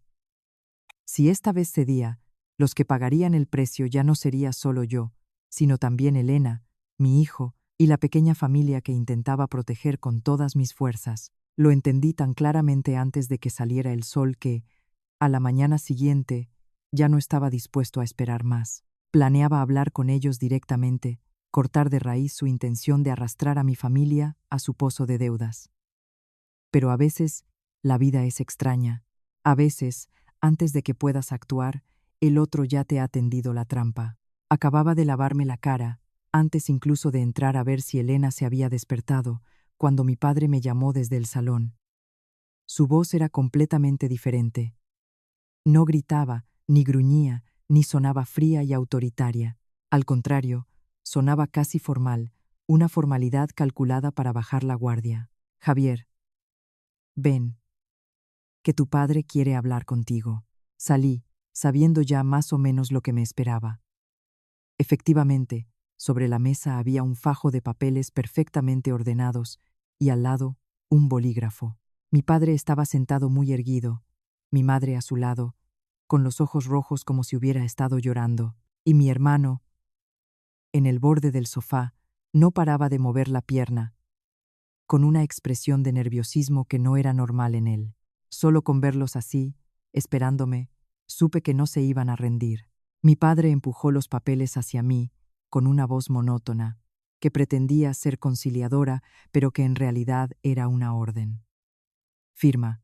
Es solo un aval temporal para que tu hermano pueda conseguir capital para un negocio. Es normal que en la familia nos ayudemos en los malos momentos. Lo dijo como si nada, como si me estuviera pidiendo que firmara un justificante, no que enterrara mi vida en una montaña de deudas sucias. No me senté de inmediato. Me quedé de pie unos segundos. Luego acerqué una silla y cogí los papeles, pasando las páginas una a una. Cuanto más leía, más se me helaba la sangre. No era capital para ningún negocio. Eran los papeles de un préstamo personal, con un documento de garantía de bienes y unas cláusulas de responsabilidad de pago muy claras. En cuanto pusiera mi firma ahí, la deuda de mi hermano también sería mi deuda. Y lo que es peor, mi casa podría acabar embargada si daban un paso más. Terminé de leer y dejé los papeles sobre la mesa. Sin tirarlos, sin golpearlos. Simplemente levanté la vista y miré a mi padre a los ojos, con una calma que hasta a mí me sorprendió. ¿De verdad crees que soy tan tonto? En cuanto lo dije, su cara se puso morada. La fachada de formalidad se desmoronó. Mi madre, tal como esperaba, se llevó la mano al pecho y rompió a sollozar, como si la traicionada fuera ella. ¿Vas a dejar que tu hermano se muera en la calle? ¿Eso es lo que quieres? Lloraba y me miraba, con la cara llena de lágrimas. Pero su voz no solo suplicaba, sino que también amenazaba. Si le pasa algo, ¿crees que tú y tu mujer vais a poder vivir tranquilos? ¿Tan frío puedes ser con tu propia sangre? Me quedé sentado, escuchando. Ya no eran las palabras de una madre preocupada, era una forma de echarme a mí toda la culpa, de hacerme sentir que si a mi hermano lo apalizaban o se lo llevaban, el responsable sería yo. Mi hermano, que hasta entonces había estado callado, habló, con la voz ronca por el miedo y la falta de sueño. Javier, te lo pido por favor. solo esta vez. Fírmame esto para salir del paso, y luego yo me las apaño. Me giré para mirarlo. Si hubiera sido la noche anterior, quizás me habría enfadado más. Pero esa mañana, al ver su cara pálida, solo confirmé una cosa: tenía miedo. Un miedo real. Pero lo triste es que, incluso con miedo, seguía queriendo usarme como escudo. Estaba a punto de zanjar el tema cuando, de repente, sonó el móvil de mi hermano. El tono de llamada, estridente, resonó en el silencioso salón, sobresaltándonos a todos. Miró la pantalla y en un instante se quedó sin una gota de sangre en la cara. No necesité ver quién llamaba para saberlo. Sus dedos temblaban, incapaz de contestar. A los pocos segundos de que el teléfono dejara de sonar, oímos el chirrido de una moto frenando bruscamente en la calle, y luego el sonido de varias personas corriendo. De repente, unos golpes atronadores resonaron en la puerta, tan fuertes que la hicieron temblar, y una voz de hombre, grave y violenta, gritó desde fuera: «Marcos García, abre la puerta. Como te escondas, te reviento la casa». Solo esa frase bastó para que todos nos quedáramos paralizados. En la habitación, mi hijo se despertó llorando a gritos. Oí la voz asustada de Elena intentando calmarlo, lo que hizo la escena aún más caótica. Mi madre fue la primera en reaccionar. Con el rostro blanco como el papel, se abalanzó sobre mí, agarrándome del brazo con una fuerza desesperada, y su voz temblaba: «Javier, sálvanos, salva a tu hermano. Han venido de verdad». La noche anterior estaba planeando cómo obligar a Elena a entregar las escrituras. Esa mañana me agarraba como si yo fuera su único salvavidas. Mi padre tampoco pudo mantener la calma de hombre autoritario. Se quedó de pie en medio del salón, con la mirada fija en la puerta que no paraba de temblar y los labios apretados, pero su rostro solo reflejaba un pánico absoluto. Me quedé sentado un instante, y luego, lentamente, me levanté. Delante de mí estaban los papeles del aval. Fuera, los golpes en la puerta eran cada vez más fuertes, mezclados con insultos y gritos con el nombre de mi hermano. Y detrás de mí, una familia que la noche anterior planeaba arrastrarme al fango, ahora me suplicaba ayuda, como si fuera mi obligación cargar con todo. Miré la puerta y luego a cada uno de ellos. Todas las conspiraciones, todos los cálculos, todas las palabras sobre la sangre, la familia, y sois jóvenes, ya os recuperaréis. En ese momento, quedaron al descubierto, dije, con una voz tan baja y fría que hasta a mí me asustó. ¿Ahora es cuando tenéis miedo?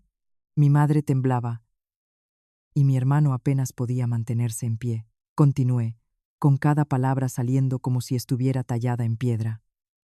Pero esta vez, si queréis que os salve, vais a tener que contar toda la verdad.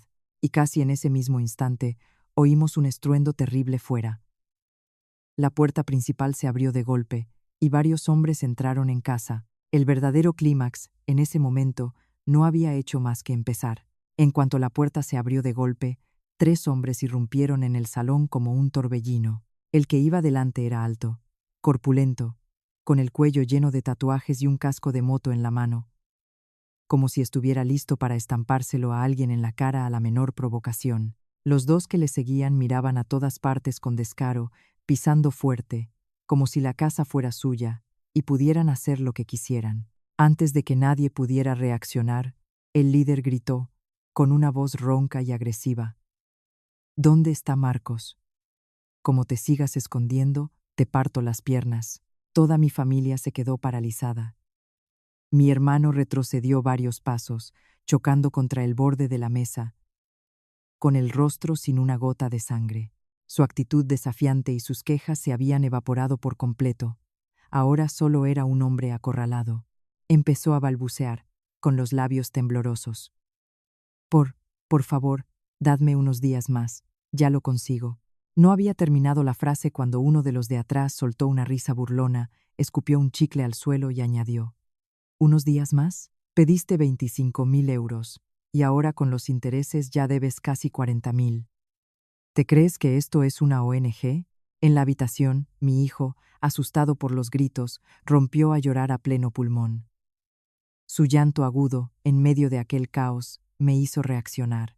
Casi por instinto, di un paso al frente y me coloqué bloqueando la entrada a la habitación, creando una barrera entre esos tipos y el lugar donde estaban mi mujer y mi hijo. Elena, con el rostro pálido, abrazaba al niño junto a la cama, con los ojos llenos de pánico.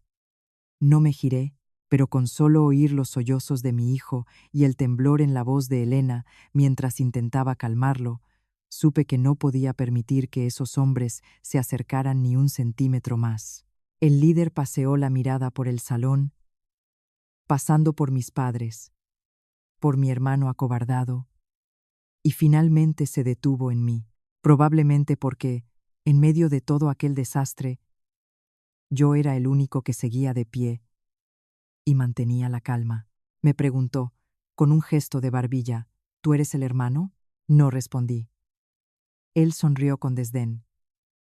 He oído que tienes dinero. Paga tú. Le miré fijamente. Y mi voz sonó gélida. Quien pide, paga. Él soltó una risa seca, la risa de alguien acostumbrado a intimidar, que disfruta del miedo de los demás. Si la familia no paga, paga toda la familia. Mientras hablaba, golpeaba suavemente el casco contra su mano, y su mirada se desvió hacia la habitación. Ese gesto hizo que la sangre me hirviera, pero me mantuve quieto. Si perdía los estribos, los primeros en sufrir las consecuencias serían mi mujer y mi hijo. Fue entonces cuando mi padre perdió por completo la compostura. Se giró hacia mí, y su voz sonó desesperada. Javier, firma los papeles. Si no salvas a tu hermano, nos matan a todos. Al oírle, sentí algo extraño recorrer mi espalda. No era dolor, ni rabia. Era frío. El frío de alguien que por fin entiende qué lugar ocupa a los ojos de los demás. La noche anterior planeaban obligar a Elena a entregar las escrituras. Esa mañana habían montado una escena para que firmara un aval. Y ahora, con los matones en casa, lo primero que me decían seguía siendo firma. A nadie le importaba si mi mujer y mi hijo tenían miedo, a nadie le preocupaba el trauma que podría suponer para un bebé.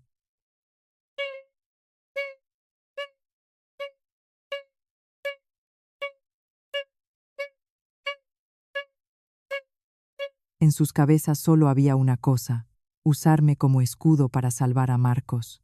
Me giré hacia mi padre y por primera vez en mi vida le dije algo que sentí como una losa en el pecho. Si lo salvo a él, ¿quién salva a mi mujer y a mi hijo? Esa pregunta cayó en el salón, silenciándolo todo por un instante. Hasta los tres matones se quedaron quietos, como si no esperaran que alguien, en una situación así, se atreviera a responder de esa manera. Mi padre abrió la boca, pero antes de que pudiera decir nada, mi madre pareció volverse loca. Dio un paso al frente, con el pelo revuelto y los ojos inyectados en sangre, y gritó con una voz tan aguda que me taladró los oídos. Tú tienes una deuda con esta familia y tienes que pagarla. Esa frase sí que me dejó paralizado, no porque me sorprendiera del todo, sino porque sabía que detrás de ella había algo mucho más profundo y oscuro, algo que, durante años, se habían guardado y nunca se habían atrevido a decir. Me giré para mirarla, y mi mirada se endureció. ¿Qué deuda? Ella respiraba con dificultad, con el pecho subiendo y bajando, como si toda la frustración y el resentimiento acumulados durante años estuvieran a punto de estallar. Y entonces me gritó a la cara, con la voz temblorosa pero cada palabra cargada de veneno: eres un recogido. Si no fuera por nosotros, estarías muerto en una cuneta desde niño. Ha llegado la hora de que pagues tu deuda. La casa pareció explotar en silencio. Oí claramente cómo Elena contenía la respiración en la habitación. Mi hijo seguía llorando, pero su llanto me pareció lejano. Un zumbido me llenó la cabeza. La palabra recogido no era un secreto total para mí. Lo sabía desde hacía años. Lo supe por un pariente borracho en una comida familiar. Y luego fui atando cabos en silencio. Pero desde que lo supe, nadie en la casa se había atrevido a decírmelo a la cara. Ellos callaban. Y yo también. decidí quedarme, cumplir con mi deber, considerarlos mi familia. Pensaba que si vivía correctamente, si era una buena persona, daría igual si era de su sangre o no. Y ahora, justo cuando necesitaban un sacrificio para salvar a su hijo biológico, me arrancaban la máscara sin piedad. Todo mi esfuerzo, mi paciencia, mis sacrificios, todo lo que había cargado sobre mis hombros durante años, de repente, se reducía a una simple frase: «Ha llegado la hora de que pagues tu deuda». Me quedé quieto, mirando a mi madre, luego a mi padre, a mi hermano y a los 3 matones que bloqueaban el paso. En ese instante, entendí con una claridad absoluta que esta batalla ya no era solo por dinero. Había llegado al núcleo de todo el rencor, la injusticia y el cálculo que habían ocultado durante tanto tiempo. En cuanto mi madre terminó su frase, fue como si alguien hubiera vaciado el aire de la habitación. Los 3 matones se quedaron quietos, mirándome a mí y luego a mis padres, como si acabaran de descubrir algo mucho más interesante que el dinero. Mi hermano respiraba con dificultad, sin saber dónde mirar. Probablemente, sin esperar que mi madre sacara ese tema en un momento así. Y en la habitación, Elena, con el niño en brazos, estaba petrificada. No me giré, pero supe que estaba tan conmocionada que hasta las lágrimas se le habían secado. Me quedé inmóvil unos segundos, solo unos segundos, y luego solté una risa suave. Una risa corta, sin fuerza, pero tan seca que hasta a mí me sonó extraña. Levanté la cabeza y miré a mi madre, ya sin ninguna emoción en la mirada. «Así que por fin lo has dicho». Mi madre se quedó desconcertada. Probablemente esperaba que me derrumbara, que lo negara, que me enfureciera o que al menos palideciera. Pero no lo hice, no porque no me doliera, sino porque ese dolor ya lo llevaba dentro desde hacía mucho tiempo. Lo que nunca imaginé es que aquello que yo había intentado tratar con un mínimo de decencia, hoy lo usarían ellos como un cuchillo contra mi garganta. Miré hacia la habitación. Elena seguía en el umbral, con el rostro blanco y los labios apretados. La miré, y con una voz grave, lenta pero clara, dije: «Ya lo sabía desde hace mucho. Lo que nunca pensé es que lo usarían como excusa para presionarme hasta este punto». Elena me miró con los ojos muy abiertos. En su mirada no solo había sorpresa, sino también un profundo dolor.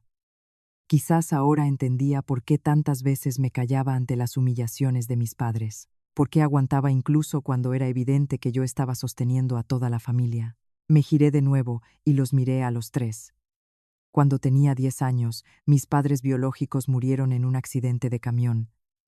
Me trajeron aquí.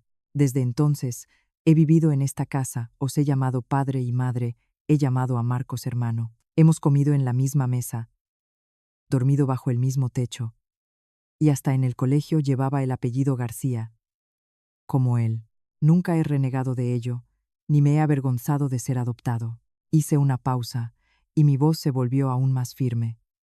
De lo que sí me avergüenzo es de que hoy, las mismas personas que me decían que era de la familia, saquen esto a relucir para pasar cuentas. Creo que fue entonces cuando todos en la habitación entendieron que yo no estaba actuando por impulso.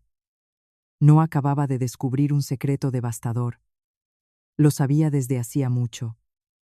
Y había elegido callar.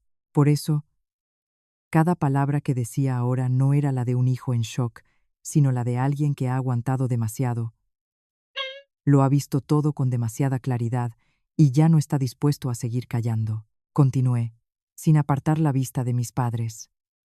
Durante todos estos años me he esforzado el doble, el triple que los demás. En los estudios no me permitía sacar menos de un sobresaliente porque pensaba que tenía que ser mejor para merecer un lugar en esta casa. Empecé a trabajar antes.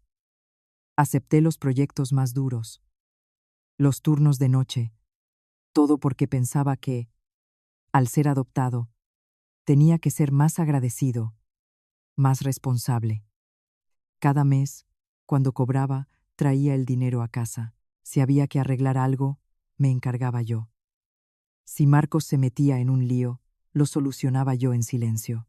Incluso cuando se quedó en el paro y se pasaba el día tirado en el sofá, El que pagaba la luz, el agua, la comida, las medicinas de mi padre y los caprichos de mi madre, era yo.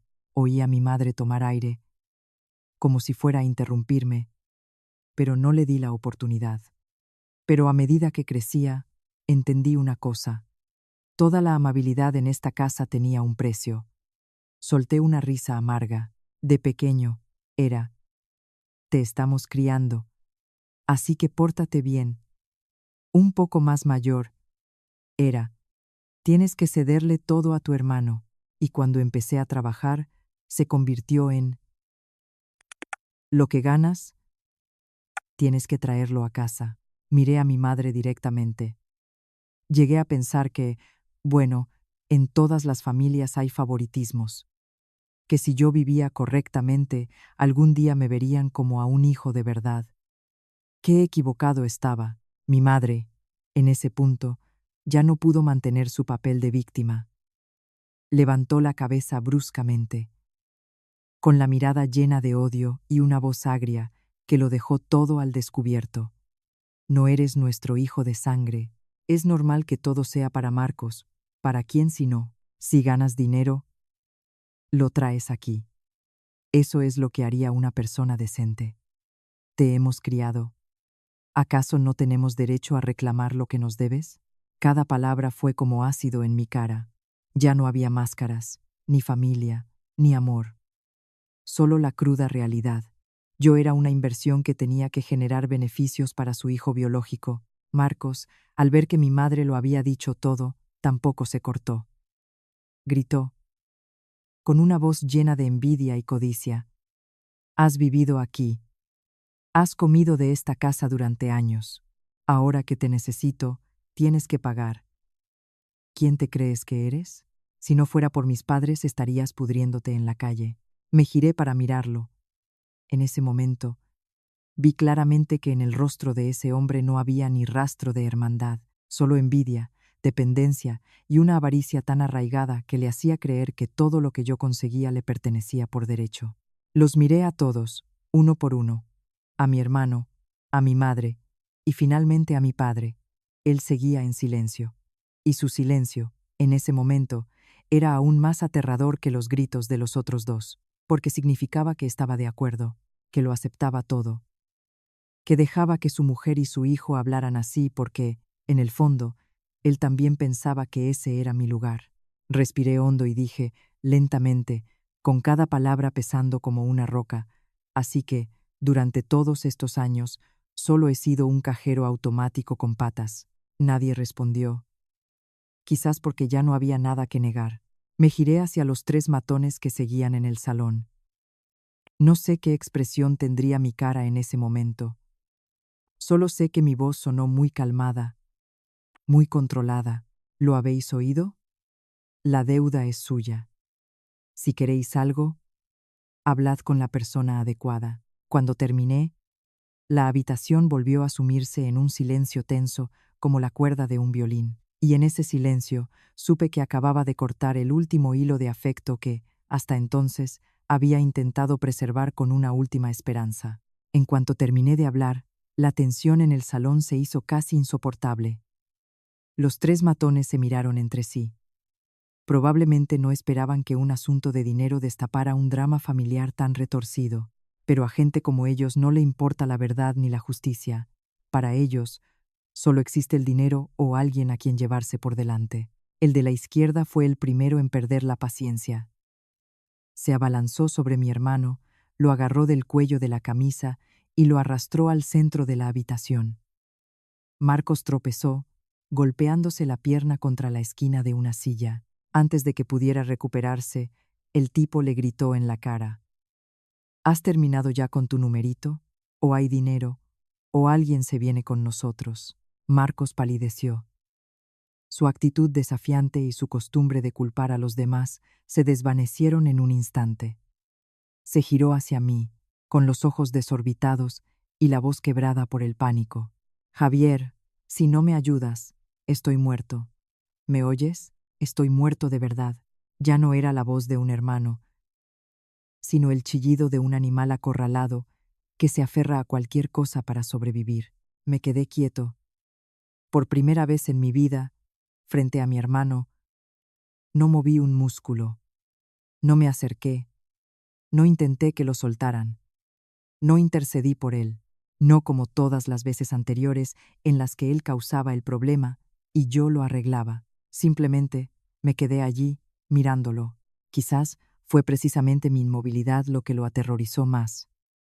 Porque, por primera vez, entendió que yo ya no consideraba sus problemas como algo que tenía la obligación de solucionar. Mi madre, al ver la escena, soltó un grito. Pero antes de que pudiera hacer nada, mi padre hizo algo que hasta a mí me dejó paralizado. Se acercó a mí y, de repente, se arrodilló. Sus rodillas golpearon el suelo con un sonido seco. Su rostro estaba pálido, sus labios temblaban y su voz se había vuelto grave. Javier, te lo pido como padre. Sálvalo, solo esta vez. La casa se quedó en silencio. Probablemente no esperaban que un hombre que hasta hacía un momento se mantenía erguido y autoritario ahora se arrodillara ante su hijo. Yo, por mi parte, miré al hombre arrodillado frente a mí y sentí un nudo en el pecho. Fuera como fuera, ver a un padre de rodillas es una imagen difícil de soportar. Pero, por desgracia, antes de que esa punzada de compasión pudiera convertirse en pena, mi padre la destrozó con sus propias manos. En cuanto terminó de suplicar, levantó la vista hacia mí y casi en el mismo instante, su mirada cambió por completo. Pasó de la súplica al rencor y la amenaza. Apretó los dientes y dijo, con una rapidez y una dureza escalofriantes: como no firmes, les digo ahora mismo que el que va a pagar la deuda eres tú. Lo miré durante un largo rato y luego me eché a reír. No era una risa alegre ni sarcástica, era una risa tan fría que hasta los matones se quedaron mirándome. Nunca en mi vida había presenciado una escena tan absurda. Alguien que te suplica de rodillas y un segundo después te pone un cuchillo en el cuello. Me incliné hacia mi padre y, con una voz muy suave pero cortante como una cuchilla, le dije: ¿me suplicas y me amenazas a la vez? ¿Crees que sigo siendo el niño de antes? Esa pregunta lo dejó sin palabras. Pero mi madre no pudo aguantar más. Como si se hubiera vuelto loca, se abalanzó sobre mí, me agarró del brazo y tiró de mí hacia la mesa. Con la otra mano me clavó el bolígrafo en el pecho. Firma, firma ahora mismo. Si no firmas, atente a las consecuencias. Su voz era un siseo y sus ojos echaban chispas. Ya no fingía dolor ni tristeza. Ahora, frente a mí, solo había una mujer dispuesta a empujarme al abismo con tal de salvar a su hijo biológico. Me solté de su agarre, pero ella seguía aferrada a mí. El bolígrafo cayó sobre la mesa. Uno de los matones observaba la escena con los brazos cruzados y una sonrisa burlona, como si estuviera viendo una obra de teatro. Mi hermano, mientras tanto, seguía inmovilizado, con el pelo revuelto y los ojos inyectados en sangre, gritando sin parar: Javier, firma. ¿Es que quieres verme arrastrado fuera de aquí?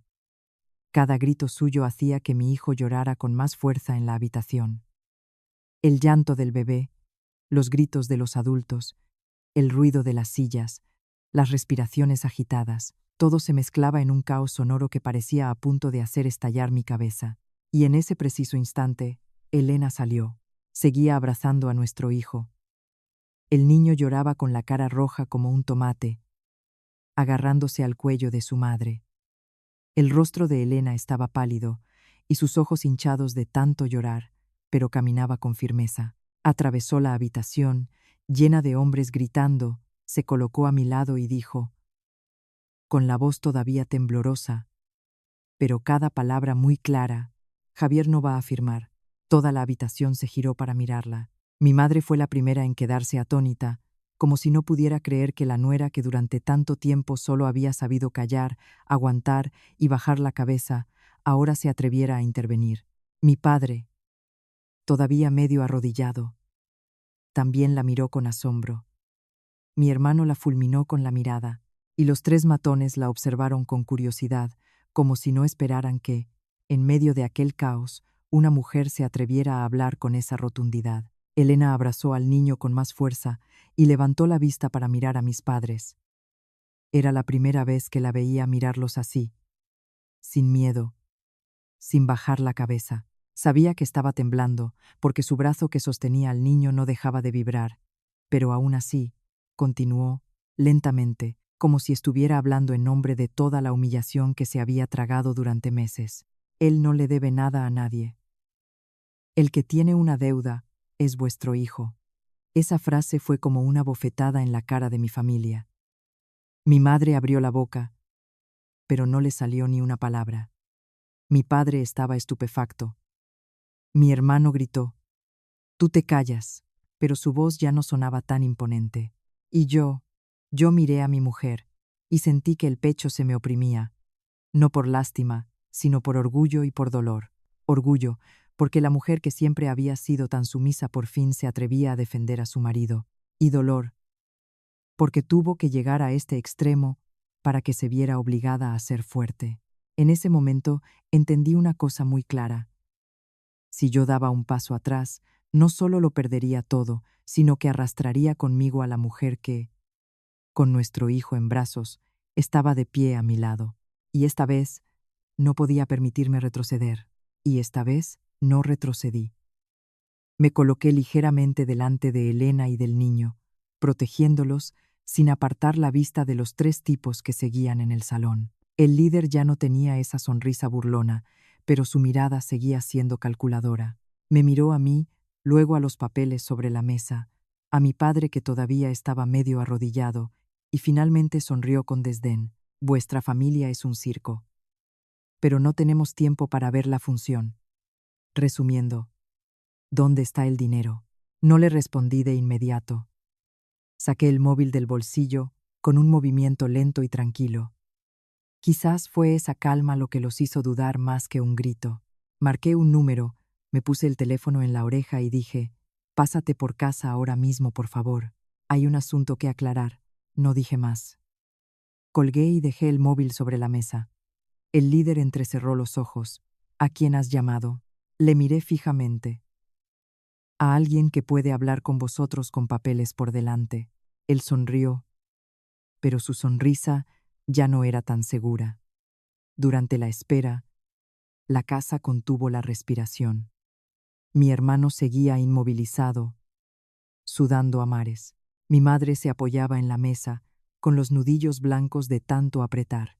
Mi padre ya se había levantado, pero su rostro seguía rígido, como si le hubieran quitado toda la energía. Menos de 10 minutos después, oímos una moto parar en la calle, y luego otra. Se oyeron pasos firmes acercándose. 2 agentes de la policía local entraron en el salón. Al que iba delante lo conocía, era el agente de nuestro barrio. Lo había visto en varias reuniones de la comunidad. En cuanto vieron los uniformes, la cara de los 3 matones cambió por completo. Ya no estaban plantados en medio de la habitación. Retrocedieron un paso, mirándose entre ellos con recelo. El agente echó un vistazo a la habitación, a las caras de todos, a los papeles sobre la mesa, y preguntó: «¿Qué ocurre aquí?». Fui directo al grano. Saqué una silla y puse sobre la mesa todo lo que había preparado. Los extractos del banco con las transferencias marcadas en rojo, el móvil con el video de mi madre y mi hermano, y la grabación de audio de la noche anterior, cuando planeaban presionar a Elena y obligarme a firmar el aval. Puse cada prueba sobre la mesa, y con una voz clara, dije: «Quiero presentar una denuncia por apropiación indebida y por coacción para firmar un documento en contra de mi voluntad». La habitación se quedó en un silencio sepulcral, solo roto por la respiración de todos y los suaves sollozos de mi hijo. El agente cogió los extractos, luego miró el video, y su expresión se volvió cada vez más seria. Su compañero se acercó. «Mi padre fue el prio Creise la cone. Creisia cres. Creismela. Creisia. Creisa». Mi padre fue el primero en hablar, pero ya no con su tono autoritario, sino con la voz de alguien a quien le han arrancado la máscara. Me miraba fijamente, incrédulo. Me giré hacia él, y mi mirada fue tan fría que hasta a mí me sorprendió. Tú me enseñaste a hacer lo correcto.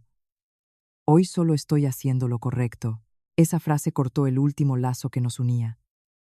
Mi madre se dejó caer en una silla, temblando, sin poder decir nada. Y mi hermano entró en pánico de verdad. Ya no gritaba, ni señalaba, ni se amparaba en que era mi hermano mayor. Se abalanzó hacia mí, con los ojos inyectados en sangre y la voz quebrada. Javier, Javier, te lo suplico, me equivoqué, fue una locura. No hagas esto más grande. Por favor, ya no lo miré. Hay disculpas que llegan demasiado tarde, no por arrepentimiento, sino por miedo a las consecuencias. Me dirigí a los agentes y continué, con cada palabra muy clara. Pido que se investiguen todas estas transacciones, quién usó mi teléfono, quién recibió el dinero, y también la coacción para que firmara un aval de una deuda que no es mía. Hice una pausa y señalé a los 3 tipos. Y también pido que se investigue cómo se originó esta deuda y las amenazas que he recibido. El líder, al ver que la situación se le había ido de las manos, perdió toda su arrogancia. Se encogió de hombros, intentando parecer tranquilo. Nosotros solo hemos venido a cobrar una deuda. No hemos pegado a nadie. No hemos roto nada. Si alguien debe, venimos a cobrar. Eso es todo. El agente lo miró durante un buen rato, le pidió la documentación, sus nombres. ¿Quién era el prestamista? El tipo balbuceó, claramente incómodo. Sus 2 compañeros ya no estaban tan desafiantes. Viendo que la cosa no pintaba bien, el líder les hizo una seña para que se fueran. Antes de salir, se giró, señaló a mi hermano y dijo, con una voz grave que todos oímos: «Tienes 3 días. Si no pagas, volveremos». Dicho esto, se fueron, mucho más rápido de lo que habían entrado. La puerta se cerró, pero su amenaza quedó flotando en el aire como una soga. Cuando se fueron, el ambiente no se calmó. Se rompió por completo. Mi padre se quedó como una estatua, con la vista clavada en los papeles. Mi madre, hundida en la silla, temblaba sin control. Su actitud desafiante y su rencor se habían desvanecido, dejando solo el pánico de alguien acorralado. Mi hermano se derrumbó en el sofá, con la cabeza entre las manos, sin fuerzas para decir nada más. El agente me explicó los siguientes pasos y me pidió que guardara todas las pruebas. Tomó mi declaración inicial. Respondí de forma concisa, sin añadir ni quitar nada. Durante todo el proceso, no volví a mirar a mis padres ni a mi hermano, porque, en ese momento, entendí que hay heridas que, una vez abiertas, ya no se pueden cerrar con excusas. Cuando los agentes se fueron, la casa volvió a sumirse en el silencio. Pero ya no era un silencio calculado ni hostil. Era el silencio del derrumbe. Me di la vuelta. Elena seguía allí, abrazando al niño. Sus ojos estaban rojos, pero ya no reflejaban pánico. Me acerqué a ella y con una voz muy suave pero firme le dije: «Recoge nuestras cosas, Elena. No vamos a seguir viviendo aquí». Después de decir eso, Elena no me preguntó nada, ni se quedó paralizada como otras veces. Solo me miró durante unos segundos y asintió levemente. Fue un gesto muy pequeño, pero en ese instante entendí que mi mujer estaba tan agotada que ya no quería aferrarse a nada más en esa casa. Entré en nuestra habitación, saqué la maleta que guardaba en el armario y empecé a doblar la ropa de mi hijo en silencio. Los bodys diminutos, las gasas, las medicinas, los botes de leche a medio usar. Elena recogió algunas cosas nuestras. Nadie hablaba. Solo se oía el sonido de las cremalleras, el crujido de las bolsas y los suaves sollozos de mi hijo en brazos de su madre. En el salón, mis padres y mi hermano seguían sentados. Nadie nos detuvo. Nadie dijo una palabra. Quizás porque, después de todo lo que había salido a la luz, ellos también sabían que ya no había nada que pudiera retenerme allí. Cuando salí con la maleta, eché un último vistazo al salón. El mismo sofá, la misma mesa de cristal, la misma pared que había visto cada día al volver del trabajo, pero la sensación ya no era la de irme de mi casa, sino la de abandonar un lugar al que, durante demasiado tiempo, me había esforzado por llamar familia. Abrí la puerta, con Elena y el niño detrás de mí. Nos fuimos así, sin más discusiones, sin mirar atrás, sin llantos ni reproches. La puerta se cerró con un sonido suave, pero dentro de mí, algo se rompió para siempre. Cuando llegamos al coche, Elena se sentó en el asiento del copiloto, abrazando al niño contra su pecho. La luz de la calle que entraba por la ventanilla hacía que su rostro pareciera aún más pálido. Me abroché el cinturón y arranqué el motor, pero no me moví. El silencio en el coche duró un buen rato, hasta que Elena se giró y con la voz quebrada me preguntó: ¿Te arrepientes?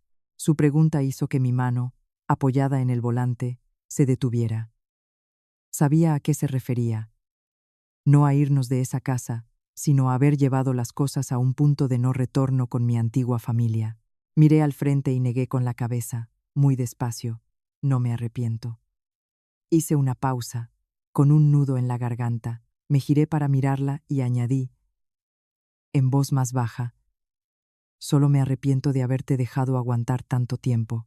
Elena agachó la cabeza, y 2 lágrimas silenciosas volvieron a rodar por sus mejillas, pero esta vez no eran lágrimas de humillación o impotencia. Eran las lágrimas de alguien que, después de una larga y agotadora batalla, por fin podía permitirse derrumbarse. Esa noche, alquilé temporalmente un pequeño apartamento cerca del trabajo de un conocido. Solo tenía un dormitorio, un salón pequeño y una cocina estrecha. Apenas estaba amueblado, pero tenía una cama, una nevera y una sencilla mesa de madera. No era grande, ni bonito, ni se podía comparar con la casa que tanto me había costado comprar. Pero, extrañamente, en cuanto entré, sentí que podía respirar. Por primera vez en meses, no tuve la sensación de que, al abrir la puerta, tendría que adivinar quién iba a criticar a mi mujer, quién iba a pedirme dinero o quién iba a crear un ambiente irrespirable. Puse una manta en la cama para que Elena pudiera acostar al niño. El pequeño, agotado, se durmió al instante. Elena se sentó a su lado, dándole suaves palmaditas en la espalda mientras miraba la extraña habitación con aire perdido. Fui a la cocina. Calenté un poco de agua y le preparé un vaso de leche caliente.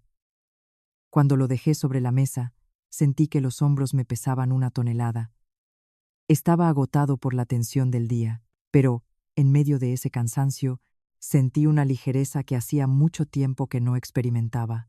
En los días siguientes, la policía empezó a investigar.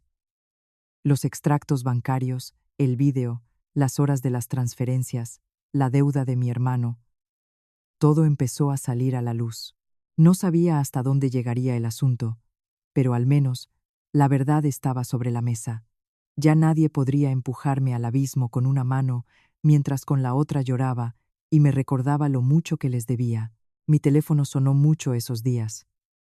A veces era mi madre, a veces mi padre. Otras, el número de mi hermano. Al principio eran reproches, luego súplicas y, finalmente, lamentos. Me pedían que, por el bien de la familia, volviera para hablar. Yo miraba la pantalla encenderse y apagarse, una y otra vez. Pero ya no contestaba. No por odio. Sinceramente, a esas alturas, ya no me quedaban fuerzas ni para odiar. Simplemente, sabía que si volvía a ablandarme, si volvía a caer en el mismo círculo, los primeros en sufrir las consecuencias serían, de nuevo, mi mujer y mi hijo.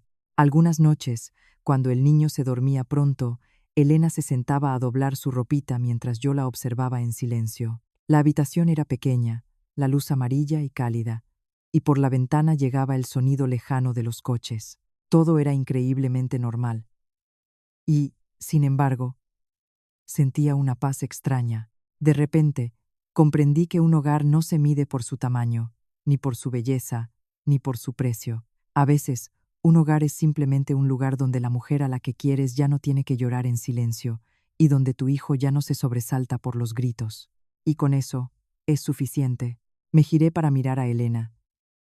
Estaba acunando al niño, con el pelo cayéndole sobre la mejilla.